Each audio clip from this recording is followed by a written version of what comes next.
Yo, hey girl, it's Lady Sham written on less.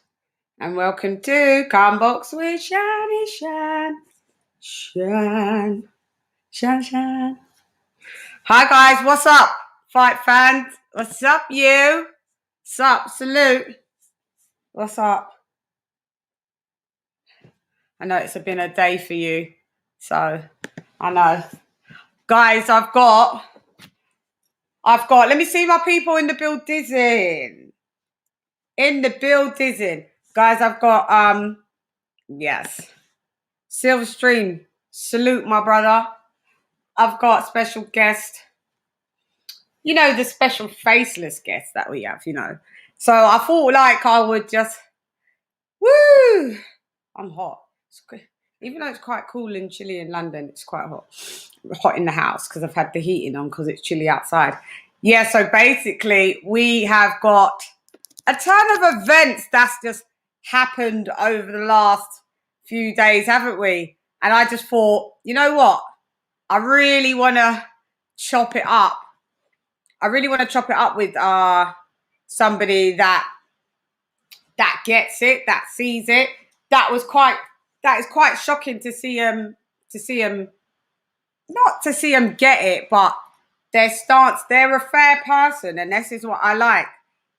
This is what I like seeing, because we can't be dumb to the facts when it's just laid out in front of you. You know what? Salute my guy Sammy Ali. Oh mate, I really don't feel fleeky. Is that my girl? What's up, Shelton? Mr. Mizor in the house. Mr. Mizor, let me just say, hey Lisa, HLD in the building. All right, yes. Hola mi cariño, todo bien, normal. Lo mismo.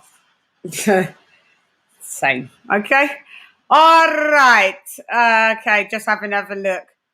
Yep. Don't forget the two N's, CHANN now. You guys are slacking, misspelling my name. CHANN. But salute.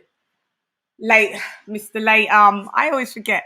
Get your name. Oh no, that's not you. You said it. Where are you? You guys are saying stuff. I can't keep up.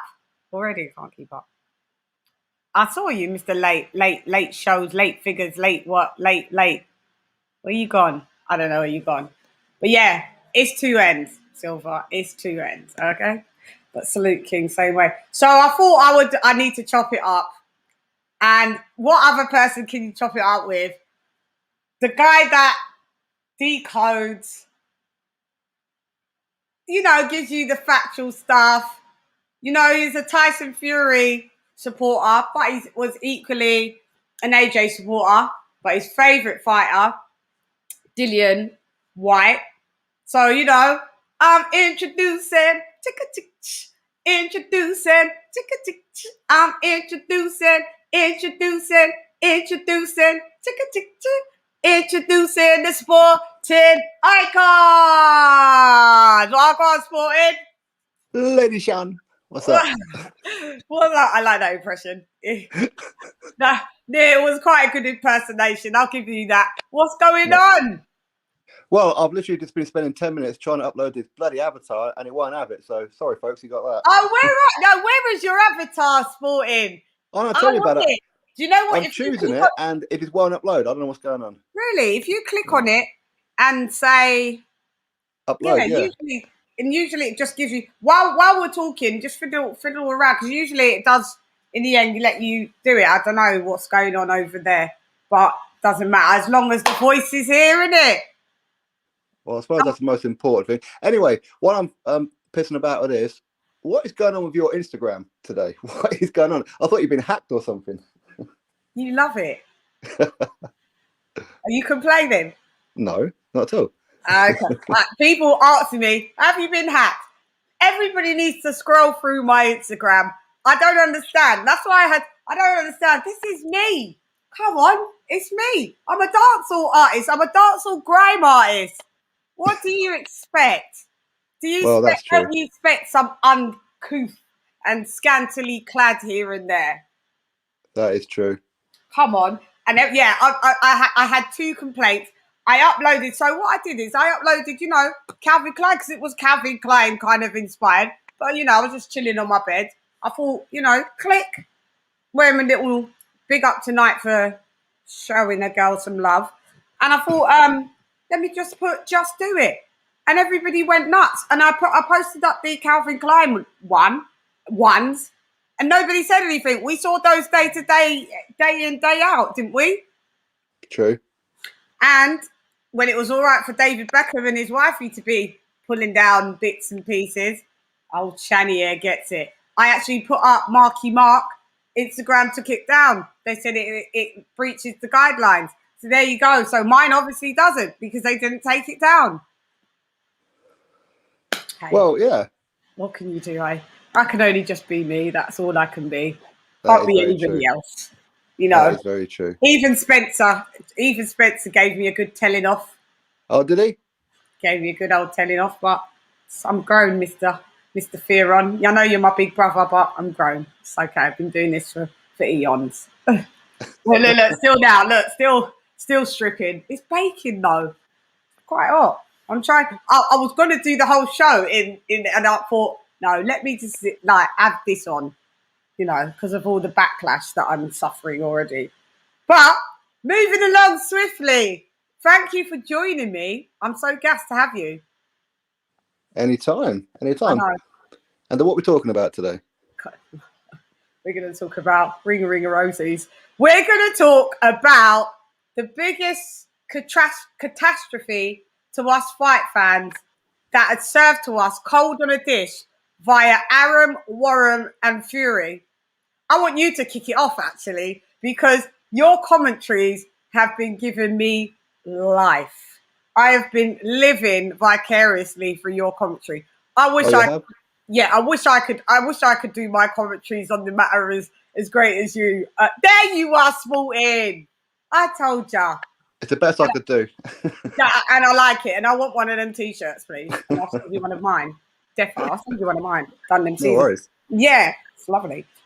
So yeah, I love all your commentaries. And as I told people, you've always been a fair commentator. You have got your favourite fighter, who's Dillian White, if I'm correct, right? Correct. Yeah, and you've always loved Tyson Fury, and you've always supported Anthony Joshua as well, correct? Yeah, correct. Yeah, and that's why I've always watched you. I've never really been the biggest, as you know, Fury fan, but I don't have to watch people that only blow smoke up one fighter's arse. That's not. I like to get, the all-rounders, and I've seen that you've just been fair. So I've been watching you for a minute now. So and then I saw the tide change, and now all of a sudden you're on DAZN's payroll, you're on Matchroom's payroll, you're on Eddie's payroll, you're even on Barry Earn's separate payroll. Well, I've been on the Matchroom payroll ever since I started. I know, because this is just your side hustle. I mean, come on, if you was on Matchroom's payroll, none of us wouldn't really, we love boxing, but we wouldn't really be doing this, would we? We'd be jetting off around the world on a what's them G5s and all that. We'd be gone, wouldn't we? Of course we would. Yeah, but hey, payroll. If it's a payroll, we need a pay rise, Matchroom. Definitely need a pay rise because I get paid absolutely nothing. I guess I've got that money in some kind of escrow account or something because I haven't received a penny of it yet. Bitcoin. It's coming. Bitcoin, is it? It's en route. So could you tell us what's going on? Yeah. What's going on? Yeah, I don't get it. I don't get the backlash that I even get the backlash. I've got Fury fans just going crazy at me, but they're the fanboys and fangirls because shall we start from the beginning of the timeline? Because you even had Bob Arum on your show. I don't know if people just don't tap in, but Bob Arum was quite adamant that this arbitration was only gonna, at the worst, result in some form of compensation because some form of breach of contract. But we did go from that the contract was expired initially, and if you've noticed, we've heard nothing about that ever again. So clearly, it wasn't expired. Well, I interviewed Bob Arum twice during this period, and on both occasions, I'm asking him about the third fight with Wilder. What's happening with it? And the first time was just after lockdown started, and he said to me that maybe they may do it in Australia, blah blah blah. Then it turned out that Fury kind of like walked away about 2 months before we knew the contract was expiring, because the contract was expiring at some point in December. He walked away in October. So I sent Bob Arum a WhatsApp message, say, yo, you want to do an interview about this? What's going on? So when he came back on, one of the first things I said to him was, is this going to affect the Anthony Joshua fight for Undisputed? No, 100%. Wilder doesn't have a leg to stand on. I promise you, it's not going to affect it. All this kind of stuff. Worst case scenario, maybe we give like a little bit of money to Wilder to shut him up, but it ain't going to affect it. I'm like, okay, cool. So of course, since then, obviously, I get like a lot of stick from Wilder fans and whatever else saying arbitration. By the way, I've never heard of this fucking word arbitration in my life. You kept saying that. You kept saying that. I've never heard of this. Okay, but anyway, you know, everybody is an expert on arbitration. Okay, cool. So suddenly now they're saying, well, you should have known this. Eddie Hearn should have known this. Like, well, I got told the same thing bloody Eddie Hearn got told. Yeah, you did. You did. So you need to run it back on your show. I should do, shouldn't I? Yeah, you should. Just to give people a reminder. Please do. But at the end of the day, I think one of the worst things, and it kind of like, it didn't really dawn on me until I watched the Eddie Hearn interview yesterday, where he says that it's the fact that Team Fury, including Tyson, didn't seem bothered about it. Didn't seem bothered about the fact that it fell through. You've just lost a 75 million, going on to 100 million, to go fight this chump from Alabama, Forrest Gump's neighbor, for what? Pittance in comparison. This is what I'm saying. So where did the 20 million thing come? So Tyson Fury. All right, I need to just rewind it back a little minute. So yeah, we did all of that. All right. Do you remember when Anthony Joshua was fighting Pulev, and as soon as he beat, well, Bob was like, he can't beat him, whatever. Anyway, Bob, we don't look to you for predictions. we really don't. But anyway, so therefore we did that, and as soon as he literally the last bell rang, everyone was on Salute H Money. Everyone was on Anthony Joshua's ass. Oh, he can't beat Fury like that. He won't be able to beat Fury like that. Like, the man wasn't even allowed to celebrate his victory. So therefore, he gets on the mic with Eddie and reluctantly, and and they was like, oh, so who do you want to go next? And Anthony Joshua's already been slighted before, kind of with this. Remember the first time with Wilder and Fury, and they're calling out Joshua's name, and then all of a sudden, Wilder says, oh, I am going to fight you, 50 million, send some swag emails that no one ever does. Week later, declares that announces that he's fighting Fury the first time, always using Anthony Joshua's name for some kind of clout, it seems. But anyway, so Anthony Joshua says, oh, who should I fight? And then everyone was like, I can't remember if the crowd said Fury or whatever. Anthony Joshua said, I'm not calling out any names, but whoever's got the belt, I swear I'm going to go after. Because he chose his words, because I think he didn't want to just say, oh, Fury, and then, it all goes into this madness like what it's gone into now. So then you got Fury that comes up after, you little shit house. You didn't even want to say my name because you were scared. Well, we knew it was you that he was talking about, because you're the only one with the WBC belt, mate. So, he's got all the others. So there's not like a big guessing game who were guessing who it could potentially be. So the taunting started from there. And then you move up, fast forward, and then you get to this idiocy of everybody sticking. You see 80 day, you see, what's his name? It's come out of my head. The promoter for not for Fury. Eddie Hearn. Oh my God, it really came out of my head. Yeah, he disappeared, Eddie. You see him flying around like 80 days, like Willy Fogg, around the world, trying to get this deal done. And then all of a sudden, oh, it's not happening. We haven't heard anything.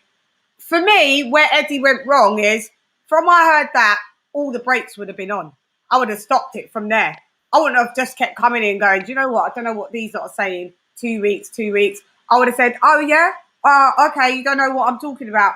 That would have been enough warning signs and alarm bells for me. Would it not have been for you? Well, I saw it as almost like Team Fury were doing Joshua a favour.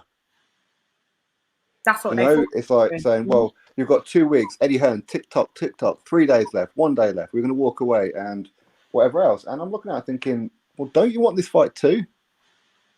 It's not like you're doing Joshua a favour here.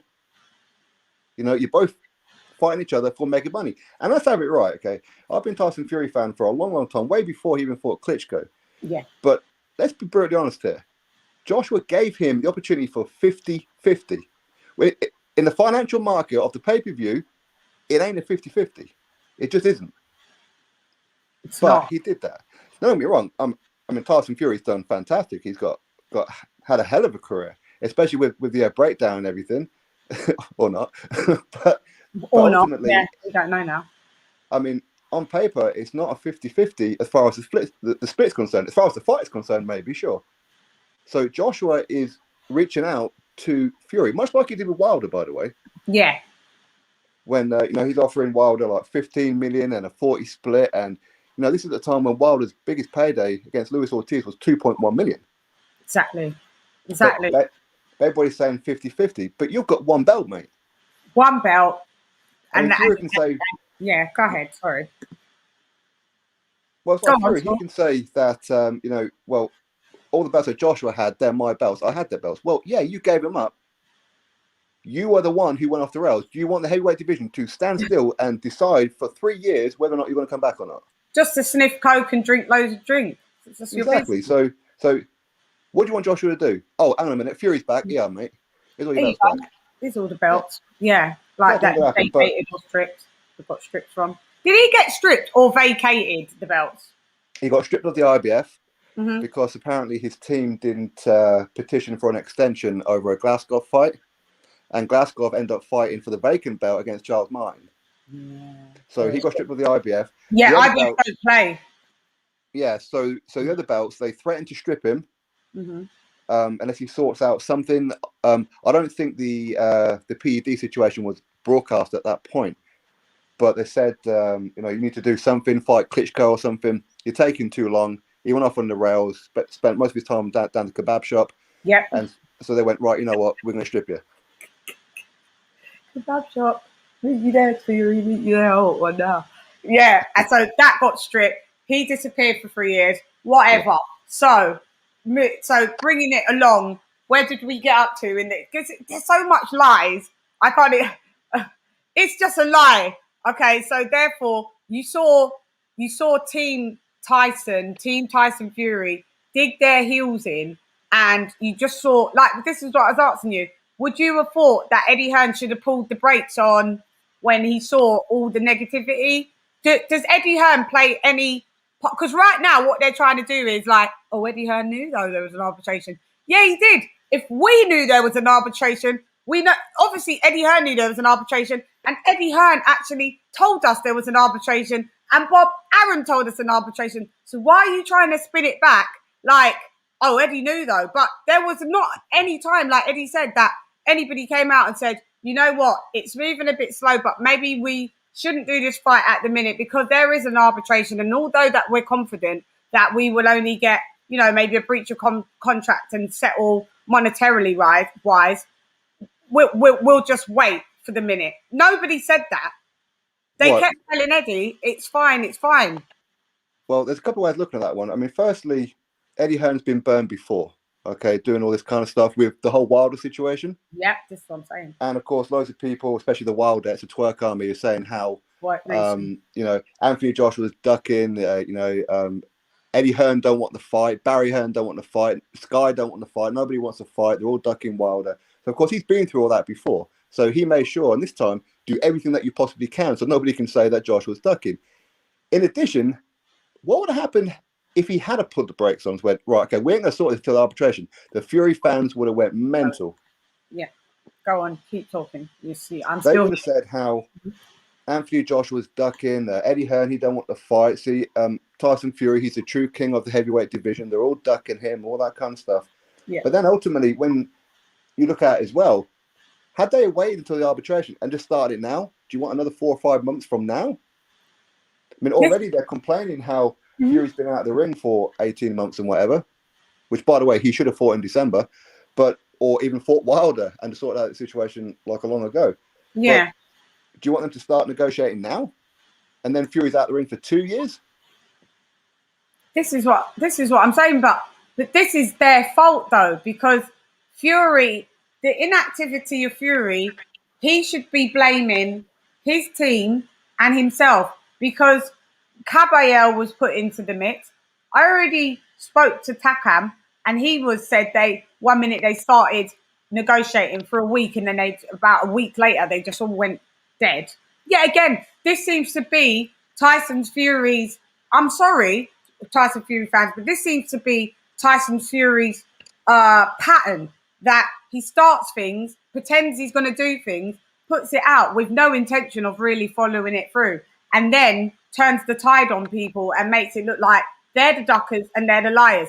It all pans out now to me, because now when I think about the interview that I did with Takam, I was like, but why would he go just quiet on you like that? And he was like, we was talking, teams were talking, and all of a sudden they just stopped answering phones, they stopped replying emails, dead. Then it went on to Caballero, and then it went dead on that. It was supposed to be December the 5th initially. Then something was just like the Wilder thing was supposed to happen later on in that December, and then I think that was a network problem, that the US networks were like, no, we've got a big football game going on here and we can't do it. And then, like we said, we went into arbitration. So is Eddie Hearn at any fault though? This is what I'm saying. I don't know whether or not he's at fault. I mean, arguably, he was very gullible about it. But I understood. Because at the end of the day, he has risked, potentially, I don't know whether or not there's any kind of risk really, but he has risked his relationship with the Saudis over this. Because some of them, they may look at Eddie Head and go, did you know? But he didn't. And I hope that he sustained a solid enough relationship that they know his character. Because this is, okay, so then you got Tyson Fury. So after all of this back and forth, and them saying, oh, we don't know. I'm still waiting for John Fury, by the way. I'm big mouth. Come out, wherever you are. Where are you? Well, he won't say anything. I mean, like John, I don't like John. John's quite an honest guy. Yeah. And he knows. He knows, so that's why I think he's kept stum now, and it feels a bit embarrassed. But and then okay, what about this bit here then? What about this bit here quickly? Mm-hmm. So as soon as it was announced, we had Tyson Fury say, "Oh, Wilder, he's asked for $20 million." Yeah, Bob Arum saying that Team Wilder's asked for a preposterous amount of money. You had Frank Warren saying that it was a ludicrous or a mad amount of money, but we're going to try and negotiate this kind of money for a step aside.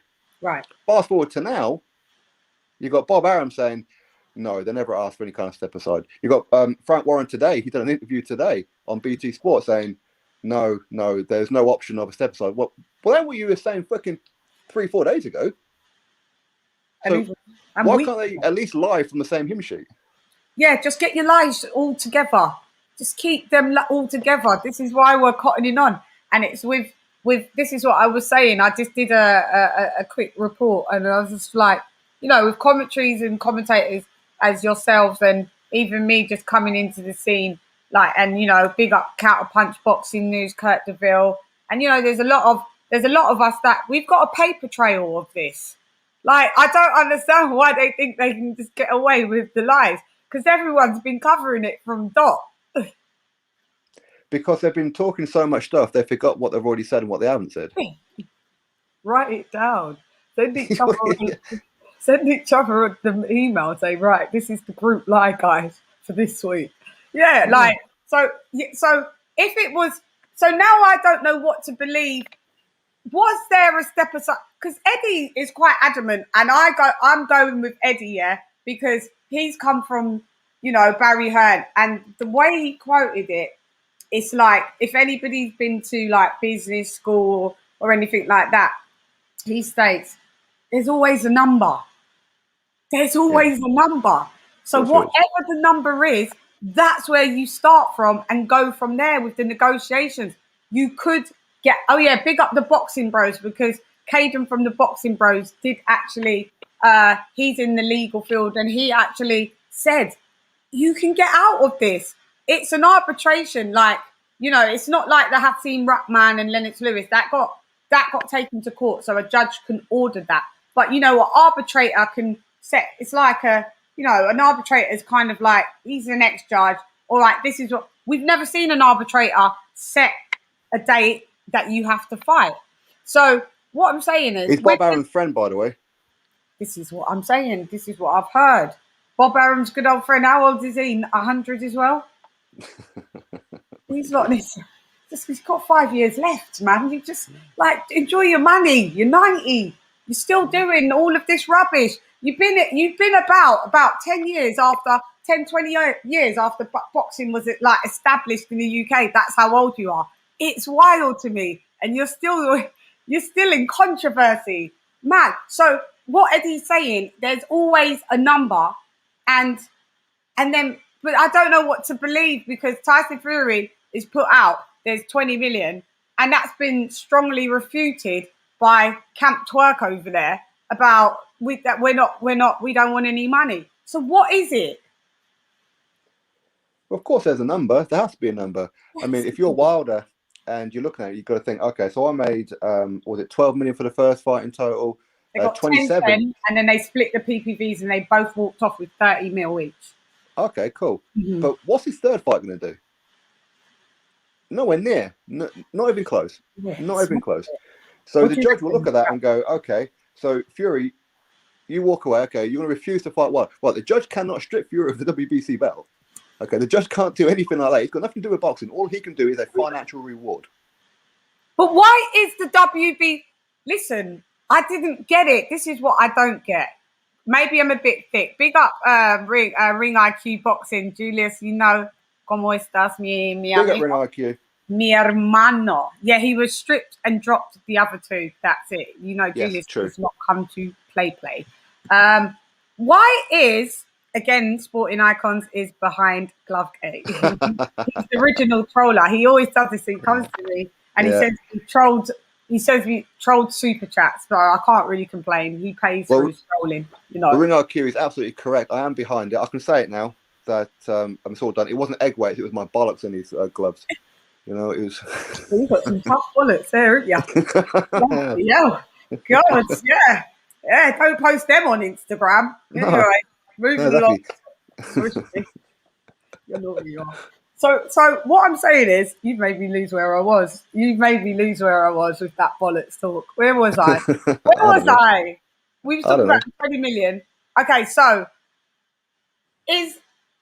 was that a number? Was Tyson Fury making that number up, or are Team Twerk a lot lying about pretending not to, because you don't know who to trust. I don't know who to trust not accepting the money.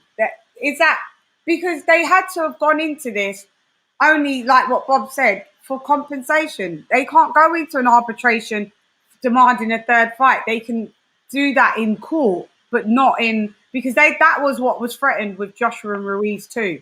If the arbitrator can't force Fury into the ring, all he can do is award Wilder damages. So the arbitration, I presume, obviously I haven't seen it, would have been a case of, right, you can fight him, or you're going to have to pay him X amount of money. Maybe that's where the 20 million came from. Yeah, but, so, all right, so... Wilder has no choice in this, by the way. Say that? Wilder would have no choice in this. So if Fury walked away, Wilder wouldn't get the WBC belt, but he would get compensated. So therefore, call it step aside, call it compensation, call it whatever you want. You're going to get paid, but you ain't getting the Fury fight. If Fury's adamant he ain't going to fight him, he could have done. Then you can't get him and drag him in the ring. And this is what I was going to ask you. What I just remembered.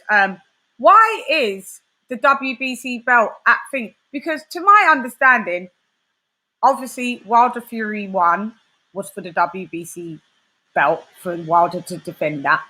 Then there was a rematch clause, and then that was it. Fury got the belt.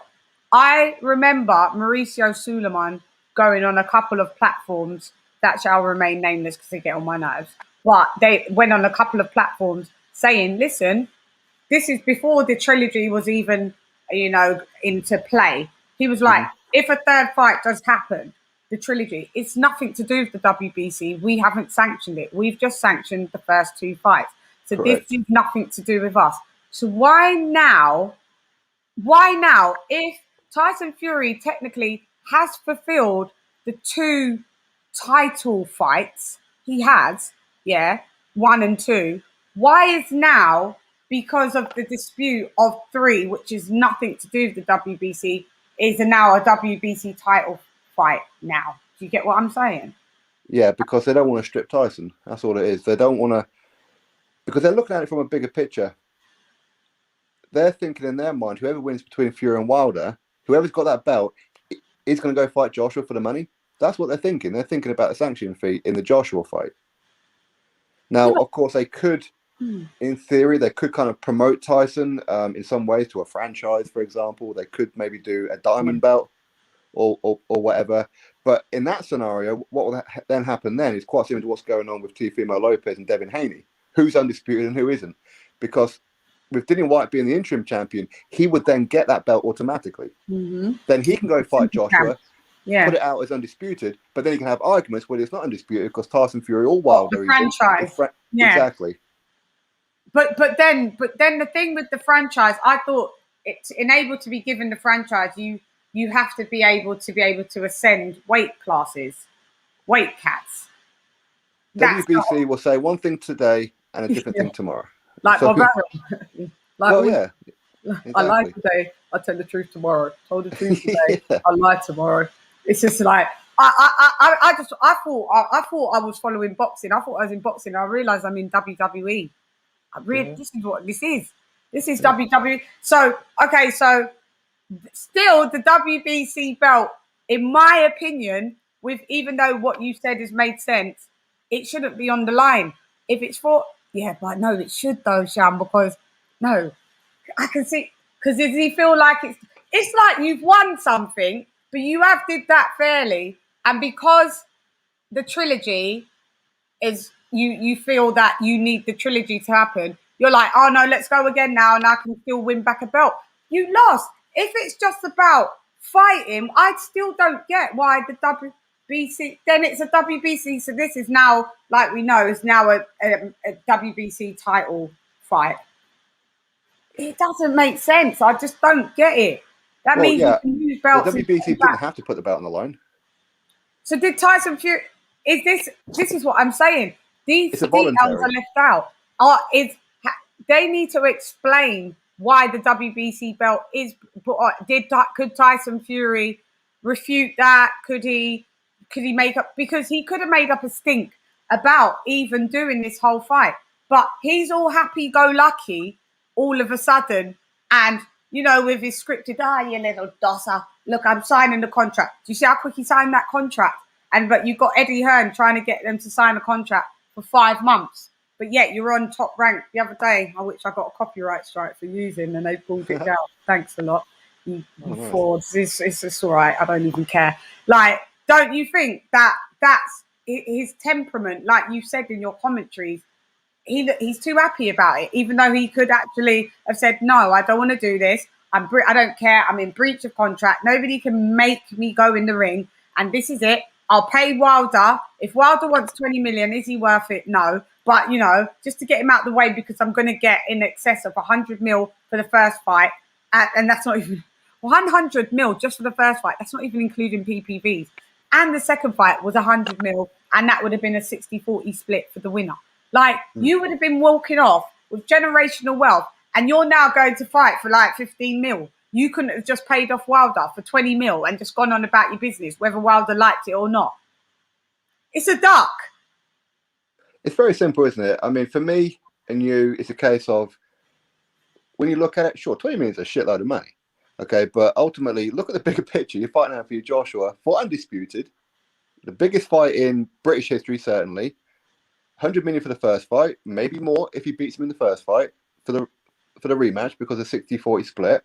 Mm-hmm. I mean, I'd be quite happy if it was me. I'd be quite happy to just pay Wilder. If it was 20 million, I'll go fight Anthony Joshua, win, lose or draw, and I'll be happy as Larry. I'll be punching Josh in the face, and I'll be counting that 100 million: £1, £2, £3, £4. You know what I mean? I'll be so delirious with it. I'll be spending it before I've even got it in the bank. I'm like, well, this is this house for my mum. This is this one for them. This is this one. Like, I'd be well I gassed. think Fury already has. You know, you see those shirts he's been wearing. They are ghastly. They are. I've just not been used to money, and I've come into money. Them 1990 printed Versace, awful, Yeah. awful. But I'm not being bad. Gypsies don't really. They always go for the biggest, boldest print because that's what they like. You know, they do. I've grown up with. We all have been from the UK, grown up like, alongside with gypsies, and you know they've always liked those types of prints. But I haven't seen Tyson Fury. And then you've dragged in Sugar Hill. You've dragged in Javon looking like a donut. Is what I just look at the pair of them. I'm disgusted. I'm totally disgusted. And there was another thing that I was going to say as well. So do you remember, like, to get this fight up and running, that all of the belt business was a problem because of the mandatories that Joshua could have been facing from the WBO before they actually gave the go ahead that, we'll put this on pause. We'll do like interim fights and eliminators over here, Joyce, whatever, Dillian, all that happened. And then Tyson Fury and even Eddie Hearn was like, if the belts are in the way, we're here to, to do the biggest fight. If the belts are in the way, all right, it's not technically undisputed, but it's the battle of, 1 and 2 heavyweights, no matter who you put as 1 or 2. So if it means that, well, and then Tyson Fury's like, and even Eddie Hearn, if we need to vacate the belts to make this fight happen. Could you imagine if Joshua vacated the belts, where would you, right now, what he'd be standing with no belt and no fight? Well, could you imagine? Hopefully he wouldn't just do that. Hopefully he made sure that there's a signed contract with Fury before he done it. No, but that's what I'm saying. I knew he wasn't going to do that. But that was what they was. I wouldn't even say they. Eddie Hearn said that was a possibility. But I remember Tyson Fury saying, "Oh, I don't care about the belts." No, we know you don't because you vacated and stripped them a long time. We know. I've got to realise that, sporting, that he's here not for legacy. He's here for a payday. He's here for rubbish. Because if he was here for legacy, yeah, we do care about the belts. We do care about Muhammad Ali being at the front of one of the most prestigious belts. If you don't care about the belts, why are you always talking about you're the linear champ and the Ring Magazine champ? Then if you don't care about the belts, don't talk about none of the belts. All right? So if you're telling Anthony Joshua to vacate the belt so you could make this fight because, you're a bum dosser if you don't do it, and Anthony Joshua, which he ain't a weak-minded guy that I can assume, thank God he didn't do it. I'm just saying, imagine if he did do it to make the fight happen. Where would he be? He would have nothing right now. And it is, in my humble opinion, and I don't care what anyone says, it was an evil plot. This is like some supervillain business, yeah? It was an evil plot to just bring down the whole team Joshua, in my opinion, to fracture their whole structure, to fracture the relationship with the Saudis, to fracture the relationship, which would cause tension with probably with Joshua and Eddie. Eddie and his dad, as well, like Matchroom's name. They've just now kind of tying to the zone. They've got a deal possibly happening on the table that it's just, I just really want to swear, I couldn't get away with it. It's just fucked up a lot of shit. And it could have possibly been even worse. And you've got to think about, why would someone go to those depths to be such a nasty piece of work? Why? Jealousy? Yeah. But I've been saying this, and everyone said, "Oh no, what has he got to be jealous of?" You clearly are, though. Your actions are not. And then what did you think about? You saw. If I saw my mate's dad getting manhandled like that and charged to the ground, and I'm nearly 7 foot tall, and it doesn't matter even if I'm not 7 foot tall, I stand 5'6". Trust me, I'm over that barrier, and you can't do that to my friend's dad. You can't. I'm here. oh, I've known you since I was 15 and 16. He's a fraud. And everybody's seeing it. And I'm so glad. In one hand, I'm glad that everybody's seeing it. But on another hand, I'm really peeved off that the fact that we're not getting the fight that we wanted to see. So Frank Warren's coming. He can come out with all of these commentaries. He can come out every day. But the truth is the truth. It's a duck, though, isn't it, Sporting? I've walked past enough duck ponds in my time to know a duck. You know, Quack, I quack. mean, for me, I kind of understand why Fury didn't do anything with that security guard. Because at the end of the day, he's a professional fighter. He puts his hands on anyone, he loses his license. You don't have to put your hands on. You're 6'9", 270 pounds. Your mere presence, just going over the gate, you are actually tall. I'm not saying that you should have gone in there guns blazing and swinging. Right. Just diffuse. Just your mere presence, like, whoa, whoa. You know, I saw shorter lads getting over that gate being like, nah, this can't happen. All I'm saying is just exert some kind of presence. Don't do that. Don't do that. Hold me back business. Hold me back. When you've got no damn intentions of fighting. You know, that's like me. Hold my ears. Say, I'm gonna fight this girl. Like, no, you just go and diffuse the situation. You can't fight, but just diffuse, and it would have diffused. I'm just saying that his actions don't match the words, and everybody's seeing like the actions are not matching the words. So what is the backlash that you're getting thus far? Where are you up to in this story? Where are you up to in your mind? Like, just tell everyone while I source through the comments, because I need to hear what this is, what you feel in its entirety. Well, for me, see, people have been telling me for quite a few years, even before the whole Klitschko thing, don't believe nothing that Tyson Fury says. I'm like, no, he's all right. He's just playing. He's just playing mind games. You know, he's a mind game genius, and I'm going along with this. And I think in part because I'm British and I want to. Okay, I ain't gonna lie, there's some bias in there. But ultimately now I'm looking back on things and I'm seeing things posted up on Tyson Fury's story mode on Instagram, and all I'm seeing is merchandise. I'm like, did you use all this just to make a bit of money off your bloody merchandise? And now I'm thinking that whenever he puts out a video, I'm thinking, your lips are moving, you're lying to me again, aren't you? I'm just laughing because your commentaries, they kill me. When you put on the merchandise, I went to my mate, his t-shirts are cheaper than mine. I ain't gonna lie, I was actually gonna buy one. I ain't gonna lie. I was gonna wear a Gypsy King t-shirt, Anthony Joshua cap, and watch that fight in perfect neutral mode. So glad I didn't, because that thing will be out in my garden right now. Sat on the barbecue, lighting up some sausages. No, but I thought when you put the commentary, I was just going to buy one, just for the sake of buying one, because I was like, this is a part of boxing history now, of such a great debate and debacle. It might be worth something. So to buy a 15 quid t-shirt and leave it for a while, it may gain some value. You know, next month it may be like £15.50. Yeah. Do you know what's worse? You know what I really feel sorry for, right? Because there's plenty of people out there. I don't know why they do it. They do it with football teams and everything else.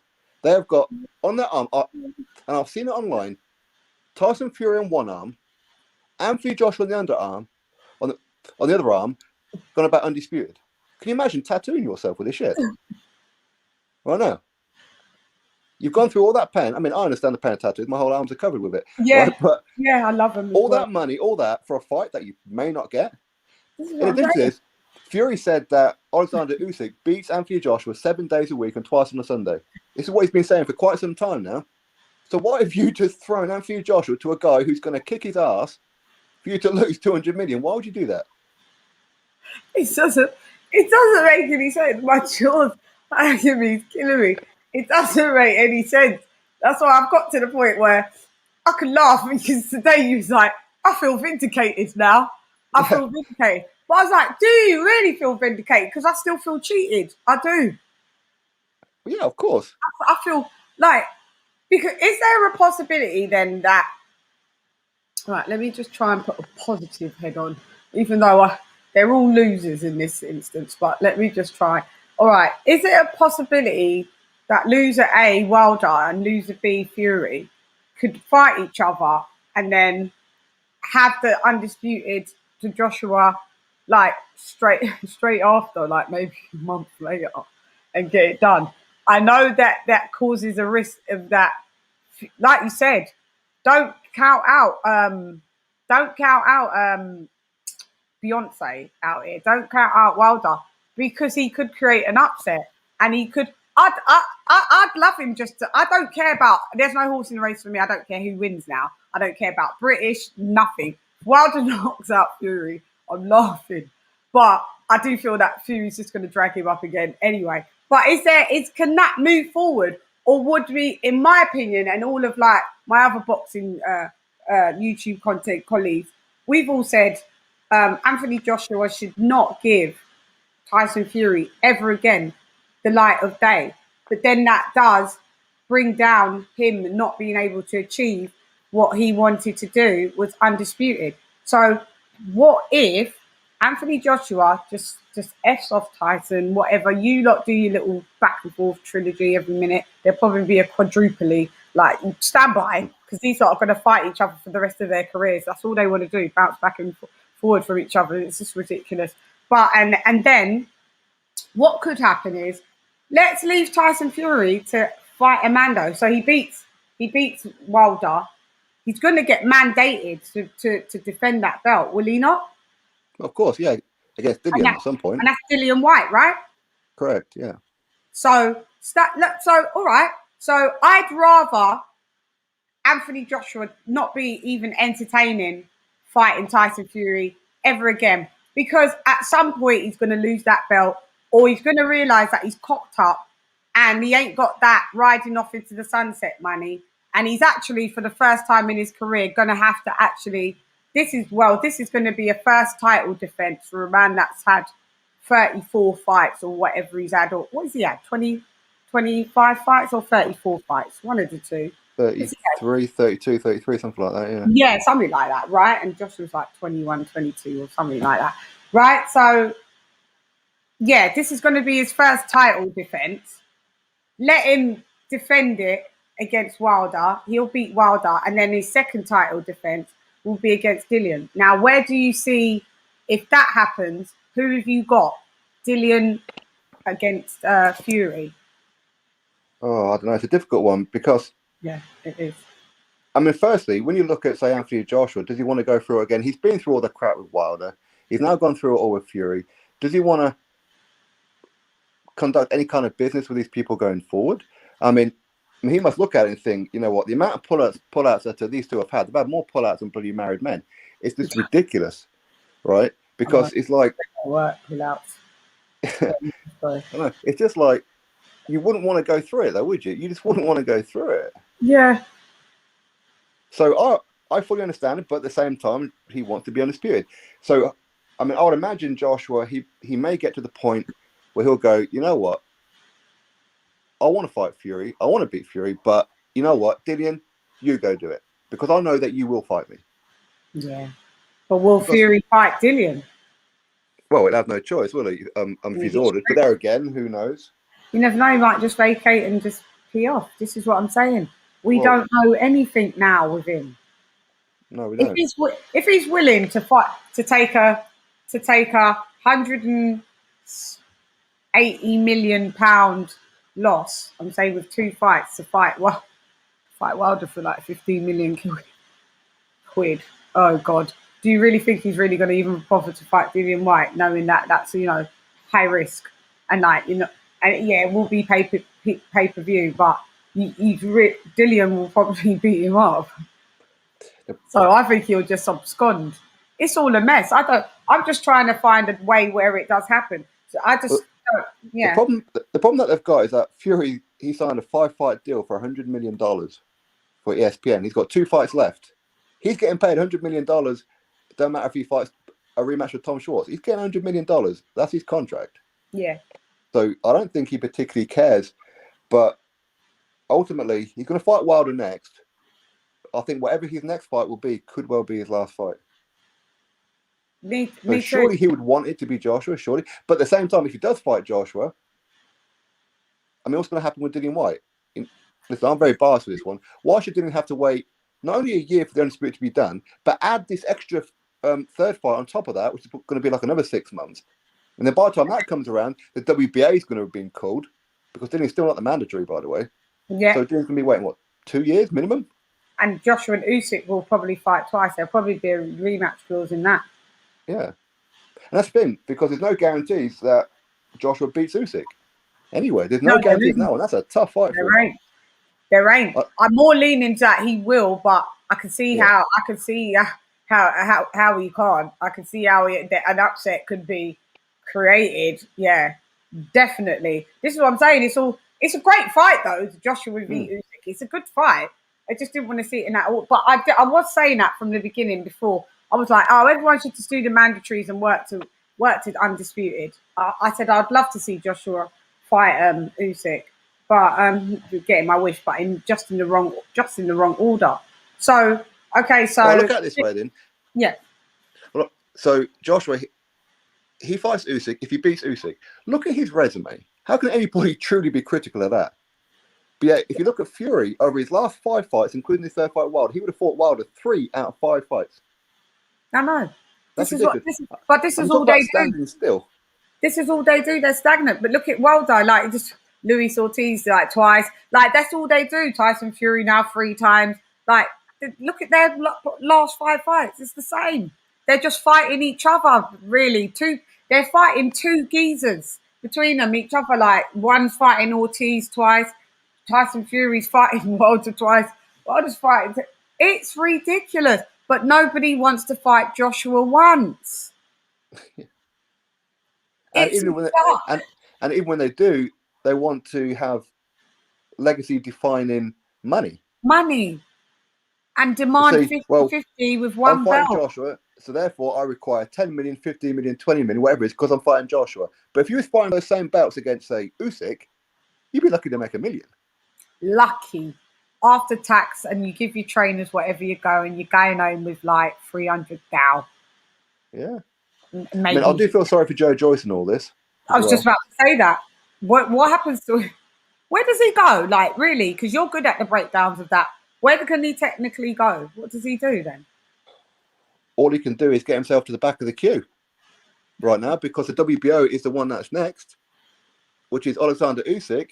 So unless Joe Joyce goes fight, say, I don't know, Daniel Dubois again, because Daniel Dubois, big up Frank Warren, by the way, you clever mother puss bucket, because he has put Daniel Dubois in his very next fight against Bogdan Dinu for the WBA interim title. Yeah, straight away. Congratulations, Frank Warren. And he's going to beat that geezer. And of course he is. He's going to smoke him. So that means, effectively, Daniel Dubois gets in front of Joe Joyce. Daniel Dubois, him beating Bogdan Dinu, if the WBA call that mandatory, could get a fight of the Fury Joshua winner before Joe Joyce, before Dillian White, before Filip Herkovic.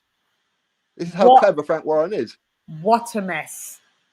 What a mess. And that Herkovic situation with, big up you, Michael Hunter, but you've left that a bit in a mess as well, because nobody wants to fight him either. They're going down the list. And Tony Yoka's next up now. I was calling for that fight, by the way. The other day, when I was going down the WBA rankings, I was like, I would love to see Tony Yoka take on Filip Herkovic. Now Tony Yoka currently has the option to fight Filip Herkovic, because like 6 or 7 people have said no. Well, I'm hearing, I don't know, I think they're waiting to hear what he says back. Andy Ruiz has turned it down. Damn right. What are they turning it down for? Why are they turning it? But Andy Ruiz has turned that down, but yet he's put himself back in the run. He's like, oh, I want to fight Joshua for the third time. We don't need you, Ruiz. Like, we really don't need you. I respect what you did, and I respect that you're a great fighter, fast hands. Good, he's a turncoat, he is. Yeah, but we just don't need to. There's no need to sit. You only want to fight Joshua because, you get the money. But there's nothing that you hold that makes any form of relevance why we have to see you fight Joshua. Off the canvas, big up yourself. I missed a super chat. It's one from Pete Geary. I can see it at the top, Pete, but I can't find it in the comments. Sorry. It's Andrew Ruiz Jr. is a snake, man. Andrew Ruiz Jr. is a snake. I'm not on him. He was speaking to me for the longest time, always messaging me. Can giving pictures like this of him versus Miller and head with the Joshua fight, all that kind of situation. I'll do all that. He then goes his money. I haven't heard not one word from him since, not fucking one. I was like, you turncoat mother. Have you tried to reach out and say anything? I ain't even bothering. No, don't bother. That's what I'm saying. They're all snakes, man. They use everyone until they get their little bit of money, and then they just we say get rich and switch. That's what they do. He didn't even buy me a Snickers. Is he buying you? He didn't even buy you a Snickers. Don't worry, Dill will though. Yeah. Dill will buy you a Snickers or two. Do you know what I mean? I want to see him. Who's Dillian going in with now? Like there is some because they're trying to find if they're going to go America. I think he should go with Brian. That's a Don WBA King won't put him in there. Don King won't put Trevor Bryan in with Dillian White. Won't happen. Because Dillian will knock the brakes out of him and get that belt. Trevor Bryan, big fake Jamaican. He's rubbish. He's going to take on the real Jamaican in Dillian White. And I said to Dillian White, I don't know whether I did it on the podcast or just a phone call. I don't know. I said to him, why don't you take him over to Jamaica? If Joe Bryan is this big bad Jamaican as he calls himself, take him over to Jamaica and kick his ass in front of his own people. Like, damn Jamaican. He's a faking. I didn't even know. I didn't see you even knew more than me by it. I didn't even know he was Jamaican. I'm half Jamaican. He can go. Yeah, that's he's born and raised in America, but his heritage is but his heritage is Jamaican. I didn't know that. I just he's like an Errol Spence, like that type of guy. So he's calling, saying, using his social media to taunt Dillian, like, you're rubbish or whatever, you this and that, but you've got no intentions of fighting Dillian because you're scared as well. Like the whole. This is what I'm saying. Do you not see the ripple effect of what's happening? Of course. Because of this, there's a massive ripple effect of what Tyson Fury's done. Where does Wilder go? All right, Wilder wins. Just say, let's go this for this. We're going to do two scenarios. Wilder wins.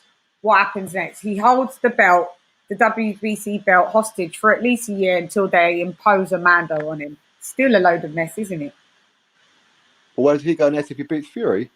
He'll probably knock on my next door neighbour's door because he is in fact an Uber driver. For real, he is. So I would fully expect him to go over to America, to Alabama, and watch him fight Deontay Wilder. Yeah. No, I'll tell you the truth, he'll end up making the Andy Ruiz Jr. fight. Andy Ruiz, I hope. I don't know. I live next door a postman, so he'd probably take the fight. Oh, maybe. Yeah, that's an upgrade. Yeah, postman. Yeah, that's a bit much. Maybe fighting a postman's too much, Yeah, postman is like Harold Scolier's kind of level. Yeah. Let's not give him elevation to postmen to fight because tuna cans was fine. Tuna cans was fine. He may go. We can give him baked bean cans if there's going to be an English type of geezer. We'll give him the baked bean guys. But I think going up to branded though, not branded, not Heinz. It'll have to be not Heinz. It'll have to be Lidl. Lidl, yeah. The 19p one. Yeah. I like them beans actually. Don't lie. Who's talking? I bought them once. They were foul. They was like cardboard. I do think that Deontay Wilder versus Andy Ruiz Jr. I think Wilder may actually make more money fighting Andy Ruiz Jr. right now than what he would Tyson Fury. I think because of the interest. I think you may be right. You may be right, but will it happen? Yeah. I just don't know what's everyone saying. I've missed so many because you've bust me up. You have. I've missed everybody's things. They hate me. They're like, "Girl." Okay, so Pete Gary said, "How did Bob Arum?" Oh yeah, get the stadium booked in under 24 hours. You can't see it because it's a super chat and I missed it, but it's just on my thingy that I can read it, but I can't put it on the screen. Big up Pete Geary. That's probably your people sporting. You bring a lot of people here. Respect to you. Everyone's come over to see us to chop it up. I'm bringing the cult. I'm bringing the cult. Oh yeah, and the LDVC is definitely up on here. Definitely, I'm telling you now, the cult is here in full effect. I'll sift through the thing. So how did Bob Arum book that stadium in 24 hours? He never booked it. He knows fine well that fight ain't selling 65,000 people. It ain't 65,000 people in the stadium. Come on. So Fury Wilder 3 is going to beat the record of what? Well, no, sorry, not beat the record, but just be a little bit shy of what Canelo Saunders done. Come on. Who do they think they are? Wilder cannot sell out a phone booth. He can't even go to a bingo hall and sell a couple of tickets. Yeah. We've seen Tyson Fury's value in America when he fought Tom Schwartz and Otto Wallin. Okay. So, okay. He's got a better profile than Wilder, though.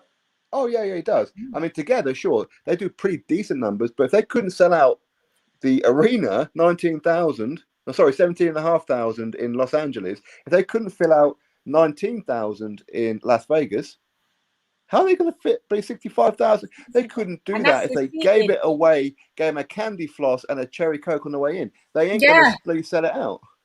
And that's just the seated seat. Someone wanted the LBC lot when I reported it, and they was like, yeah, we still got standing seats as well for another like few thousand of standing. So they're really bragging. All right then. Well, all right then. So he thinks that they are capable of selling out 65,000 seated and a few thousand standing, like maybe a grand total of 70,000. But Wilder fans don't travel.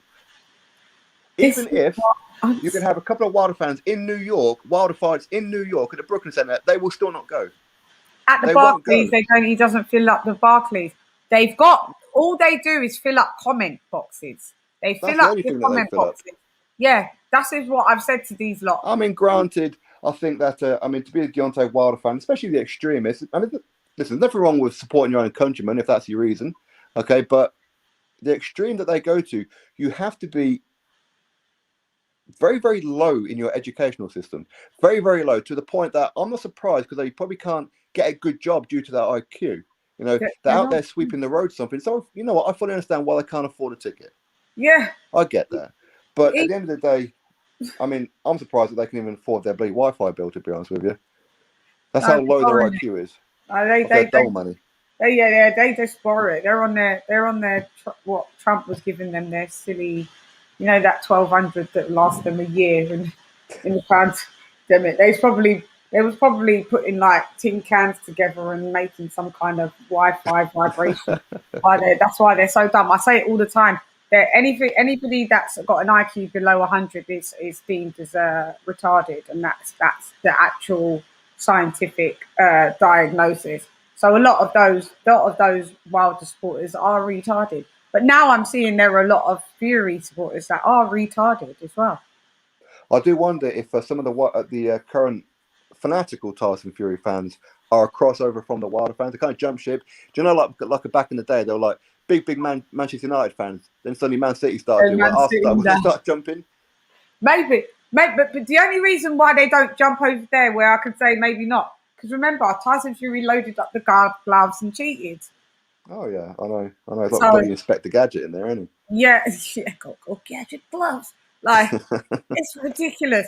That is just ridiculous. So I've got all the I don't know if you've been checking. Like I've been doing LDVC, like coming on my channel. I've been going on theirs. They've been slewing me. They send in super chats just to cuss me. And, you know, they say I'm not a real black Brit. I'm not a real black person because I'm from the UK. Really? I'm not as black as them, according to them. No, I'm as black as you, but I'm not as dumb as you. That's the only thing. You know, my IQ level is substantial, you know. But so is this the levels that they've gone to now? It's not about necessarily whether you're black or whether you're not. It's about what shade of... Yeah, not even the shade. It's just that because I speak with a UK accent, that I got told, big up blue blood, I got told that like my ancestors wasn't slaves because if they was, I wouldn't have been in Britain. What? So we choose like this, and the slaves as well. Some of them decided like the reason why maybe I did get here. It's all contradictory now. Is that, you know, the slaves chose to come to Britain. No, what happened is some got dropped off in America, some got dropped off in South America, some got dropped off in the West Indies, and the only reason how I got here is because like my parents immigrated, they wasn't slaves, but beforehand that's how it all works. They was telling me I'm chatting rubbish. So, we chose to come here. But didn't Wilder say a couple of years ago that Britain is the home of racists, where it's in British DNA to do that because we started the whole slavery business? Okay, cool. Yeah, all right. We get where slavery comes from, and it's from all different places. We get it. We get it, but it's nothing to do with boxing right now, Wilder. No. And also, how about like your crew are racist? All they do is race bait, like all day long. Like, I go and join in their lives. You try and say something like in their comment, like, no, maybe I don't think that's right. You're blocked. Yeah. Timed out. Like they just make they make like thousands of dollars on super chats just lying all day long, and all they do is slag off. And you should take a journey over just for research purposes. I know supporting that. I know you don't really like all of that, but sometimes you get a laugh of like, because right now the new narrative, I'll be doing a piece on it. I'll send you the link in a bit actually of Blue Blood saying that Anthony Joshua is now getting ready to duck Deontay Wilder. Is he still around? Is he that guy? Yeah, he was on my channel. He came on my channel. Like, I've got some soundbite. I've got some. A couple of years ago, he would make videos just about me. Oh, did he? Yeah, he would sit there with like little cap on, these big Dumbo sticky out ears. Yeah. Sporting icon. I was like, mate, you're stuttering too much. Because it's lies. You know when people stutter, it's because they're lying. Like when you saw Frank Warren's latest thing, it was stuttering because he was lying. I was like, he's such a liar. But yeah, he was like, oh, so they draw. I mean, he could be a good person in real life. I'm not having to go at him in real life. He might be a real nice person. Just on YouTube, I don't like these kind of guys. Thing is, I mean, don't lie to me. You know what I mean? Yeah, we're not on it. But this is the new thing now. Like he's just done a new video saying that Anthony Joshua is now getting prepared to duck Wilder. How? Okay, what compared to the fact that Wilder ducked Joshua how many times? In for 100 million? Didn't try to negotiate, even fired his own manager in Lou DiBella because he set up a meeting because he dared to try and get him 100 million. Instead, you want to go fight Tyson Fury for 15. But remember, Eddie Hearn is the white devil, but Shelley Finkel's white. Shelley Finkel's white. Yeah. Ain't he your manager? That's what I don't understand. Okay, they're going to like all this kind of racing. I don't know what it is that they've been saying, but I can fully imagine. Mate, so it's Wilder gets rid of his black trainer, and keeps on JD. JD, the white guy who was in the changing room, doesn't know Fury, nothing. And doesn't know nothing anyway. And, I mean, what is? And Shelley Finkel, who talked him out of $100 million. Shelley Finkel, who quite clearly is in hiding from the Men in Black. Where is he? Hey, where is he? Yeah, well, no one sees it. No one sees him. He's like Al Heyman, isn't it? Like he's just well. I mean, Shelley Finkel, you do see him. You don't really see Al Heyman, but where is Shelley Finkel? Has said nothing. Where is Jay Diaz? Shelley Finkel, he's out there kidnapping some hillbillies, probing them. You know what I mean? That's what he's doing right now, up in his spacecraft. JD's, I have no idea what's going on with him. Is he even still part of the team? I don't know. Malik Scott. He is. Malik Scott's a joke. He's a dive. I call him Malik Dive Scott. Yeah. He took a dive. Of course he did. And he ran from blue hell against Luis Ortiz as well. I know. But when you say smooth out like Derek Chisora. Yep. And when you say this to them, these lot over there in the Albert channels telling me that I'm lying. I give up. Peter Fury's right about something. Peter Fury said something about Malik Scott. I like who's watching him on the pads. You hear that? Saying Wilder is 6'7", and you're getting him to duck. What are you doing? Yeah, he's 6'7". He's not a welterweight or a middleweight. You don't duck. You know what I mean? You just get out the way. You get out the way. You use your lateral movement. You use angles. Because what they're trying to do is make him fight like, all right, Fury doesn't duck, but Fury fights like he is like a welterweight because he's so nimble and fluid. He's a great boxer, isn't it? So, but I think they're trying to teach this nearly 36-year-old guy basic boxing fundamentals. That is just, it's too late. Yeah, well, it's definitely too late. Where does he go if he loses? The thing is with Wilder is that, well, he was an Olympian, so he's got that in his system somewhere that he can box because he can box. I mean, to get onto the American Olympic squad, you've got to have something about you. Yeah, but you've got to be able to box. Yeah, but they was the best of the bad bunch. I already researched into this. Yeah. Don't play with me. I researched. Yeah. So it was that year that qualified out for the Americans was it was bad for the US team. They literally dragged. You know, there was like 2 Heinz baked bean cans, and then there was like 4 little ones, and they was like, yeah, you're just gonna have to represent the US. Honestly, that's why when Wilder came back home from the Olympics, and I can't remember what fight he was at, and he was at ringside, and Teddy Atlas ripped him a whole new behind, asshole, everything, like took his soul and told him, yeah, you lot was basically the best of the bad bunch, like you're not really that great. I've got to find it, and like, but they'll strike me. I don't know. I don't think I could use it on my channel. It's epic. If you watch it, Wilder is. You see his soul leave the building. His soul. It goes right to Teddy Atlas. It goes like that. Like it's amazing. You know, like the graphics that you use on Mortal Kombat on your thing and Street Fighter. It's like that. That's what happens. You need to check it out. Big up Senko. Well, if you look back to the first fight with Fury and Wilder, Wilder was actually out jabbing Fury. Did you see that? I went back and did a group watch along and rewatched. He was outboxing He Fury won, so he can do it. It was a draw, but I got it. He can. But to be honest, yeah, they were both subpar. But where I give Tyson Fury credit, because he did come off of that layoff, like being like X hundreds of pounds, and still managed to muster a draw. But everybody, I was going around when I watched that, and I was like, yeah, Fury got robbed. You know, he got robbed. Wilder only won 2 rounds of that, and I literally, and this guy here that's got in the comments, Sentos, big up Sentos.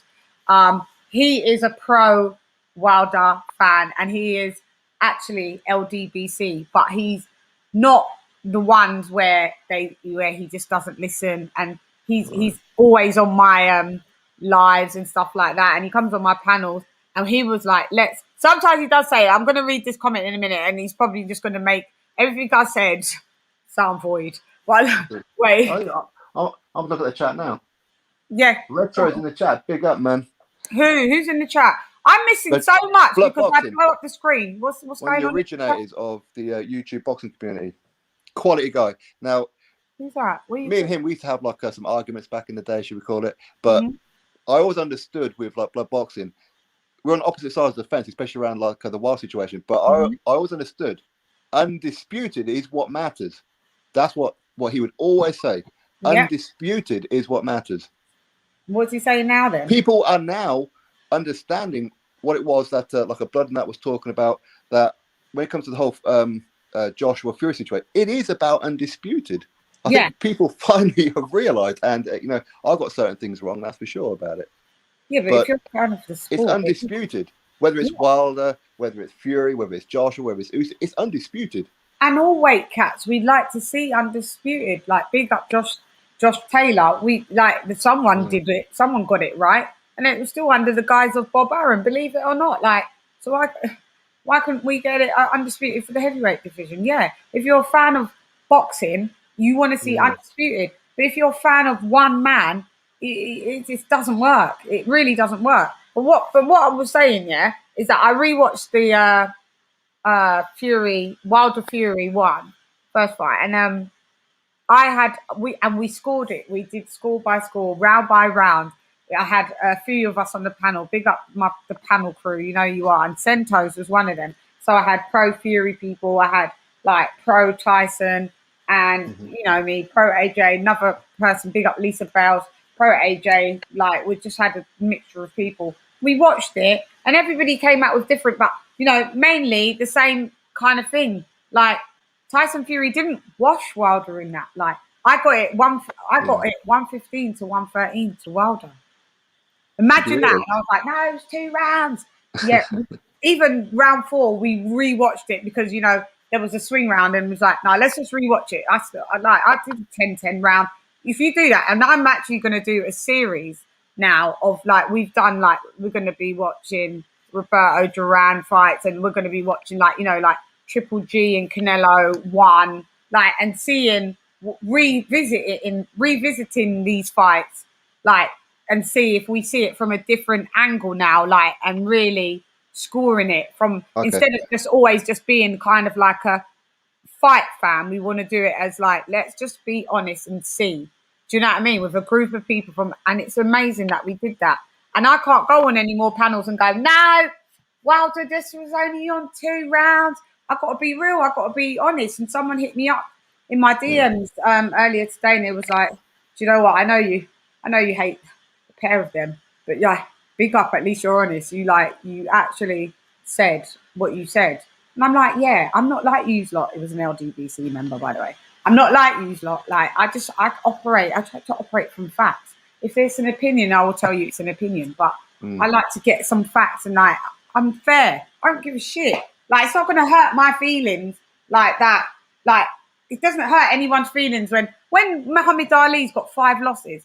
Does that make him any less of like, he's an ATG at the end of the day? So, yeah. So, like, people need to just get out of this high horse. I'm Mayweather. I don't want to lose my own. If you do, you're retiring. And this is it. This is what I'm going to get.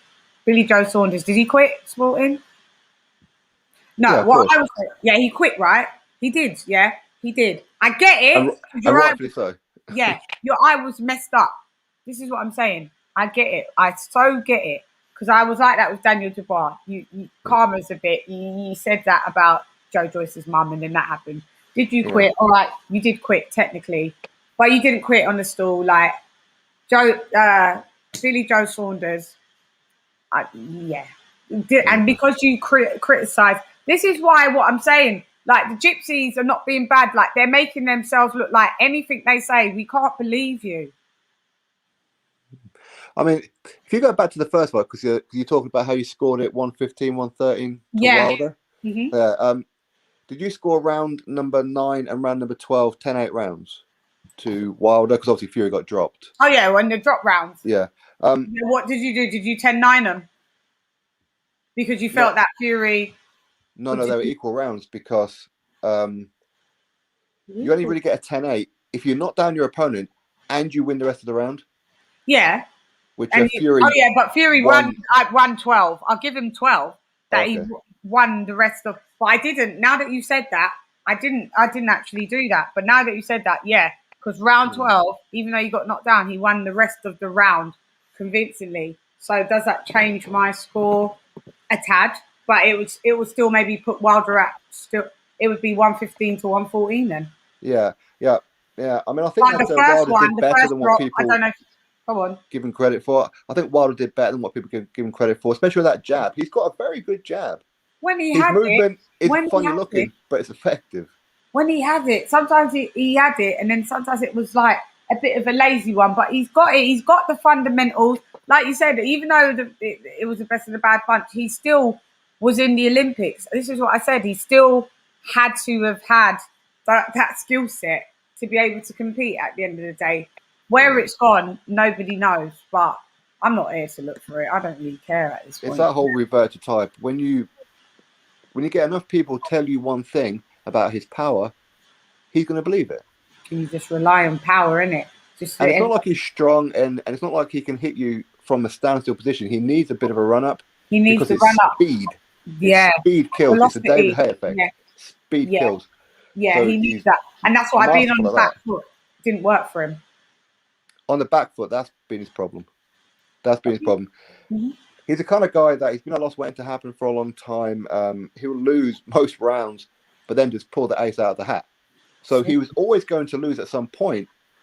But the problem for me is not necessarily the fact that he lost to Fury. It's not necessarily the fact that he's even come out with some kind of excuses. Yeah. It's the fact that he blamed Mark Breland. That's what really pisses me off. Yeah, I saw your commentaries on that. Mate, that's the bit that really annoyed me. Mark Breland, okay, he's a quiet guy. Is that why they blamed him? He's like the quiet kid in the corner. Scapegoat. Yeah, they scapegoated him. You know them. They're the bullies in the playground. This is what they're all. That's why they're all 2 peas in a pod. They're all bullies, but they're bullies, and bullies are nothing but cowards. You know, and when they're asked to step up to the plate, no one can step up to the plate. So poor Mark Breland, but I think he's over at with the chart with one of the Charlos. Can't remember which one of this with Jamel. No, he's not. He was just visiting, apparently. Oh, was he? Apparently, yeah. I spoke to his son, Anthony Breland, on panel maybe about 4 days ago, and he said, "We don't know who Tay Jones is. I've never known him in a day in my life." So him doing all of these interviews talking about like he's Wilder's brother and my dad's a snake, and I'll probably try and get it and I'll post it up on my thing. Yeah, it was very interesting to speak to him. I've really been doing my research and digging down just to try and get to the bottom of a lot of things so I can be fair and report fairly. So Centos, big up Centos. Sorry, Centos not brushing the blue here today.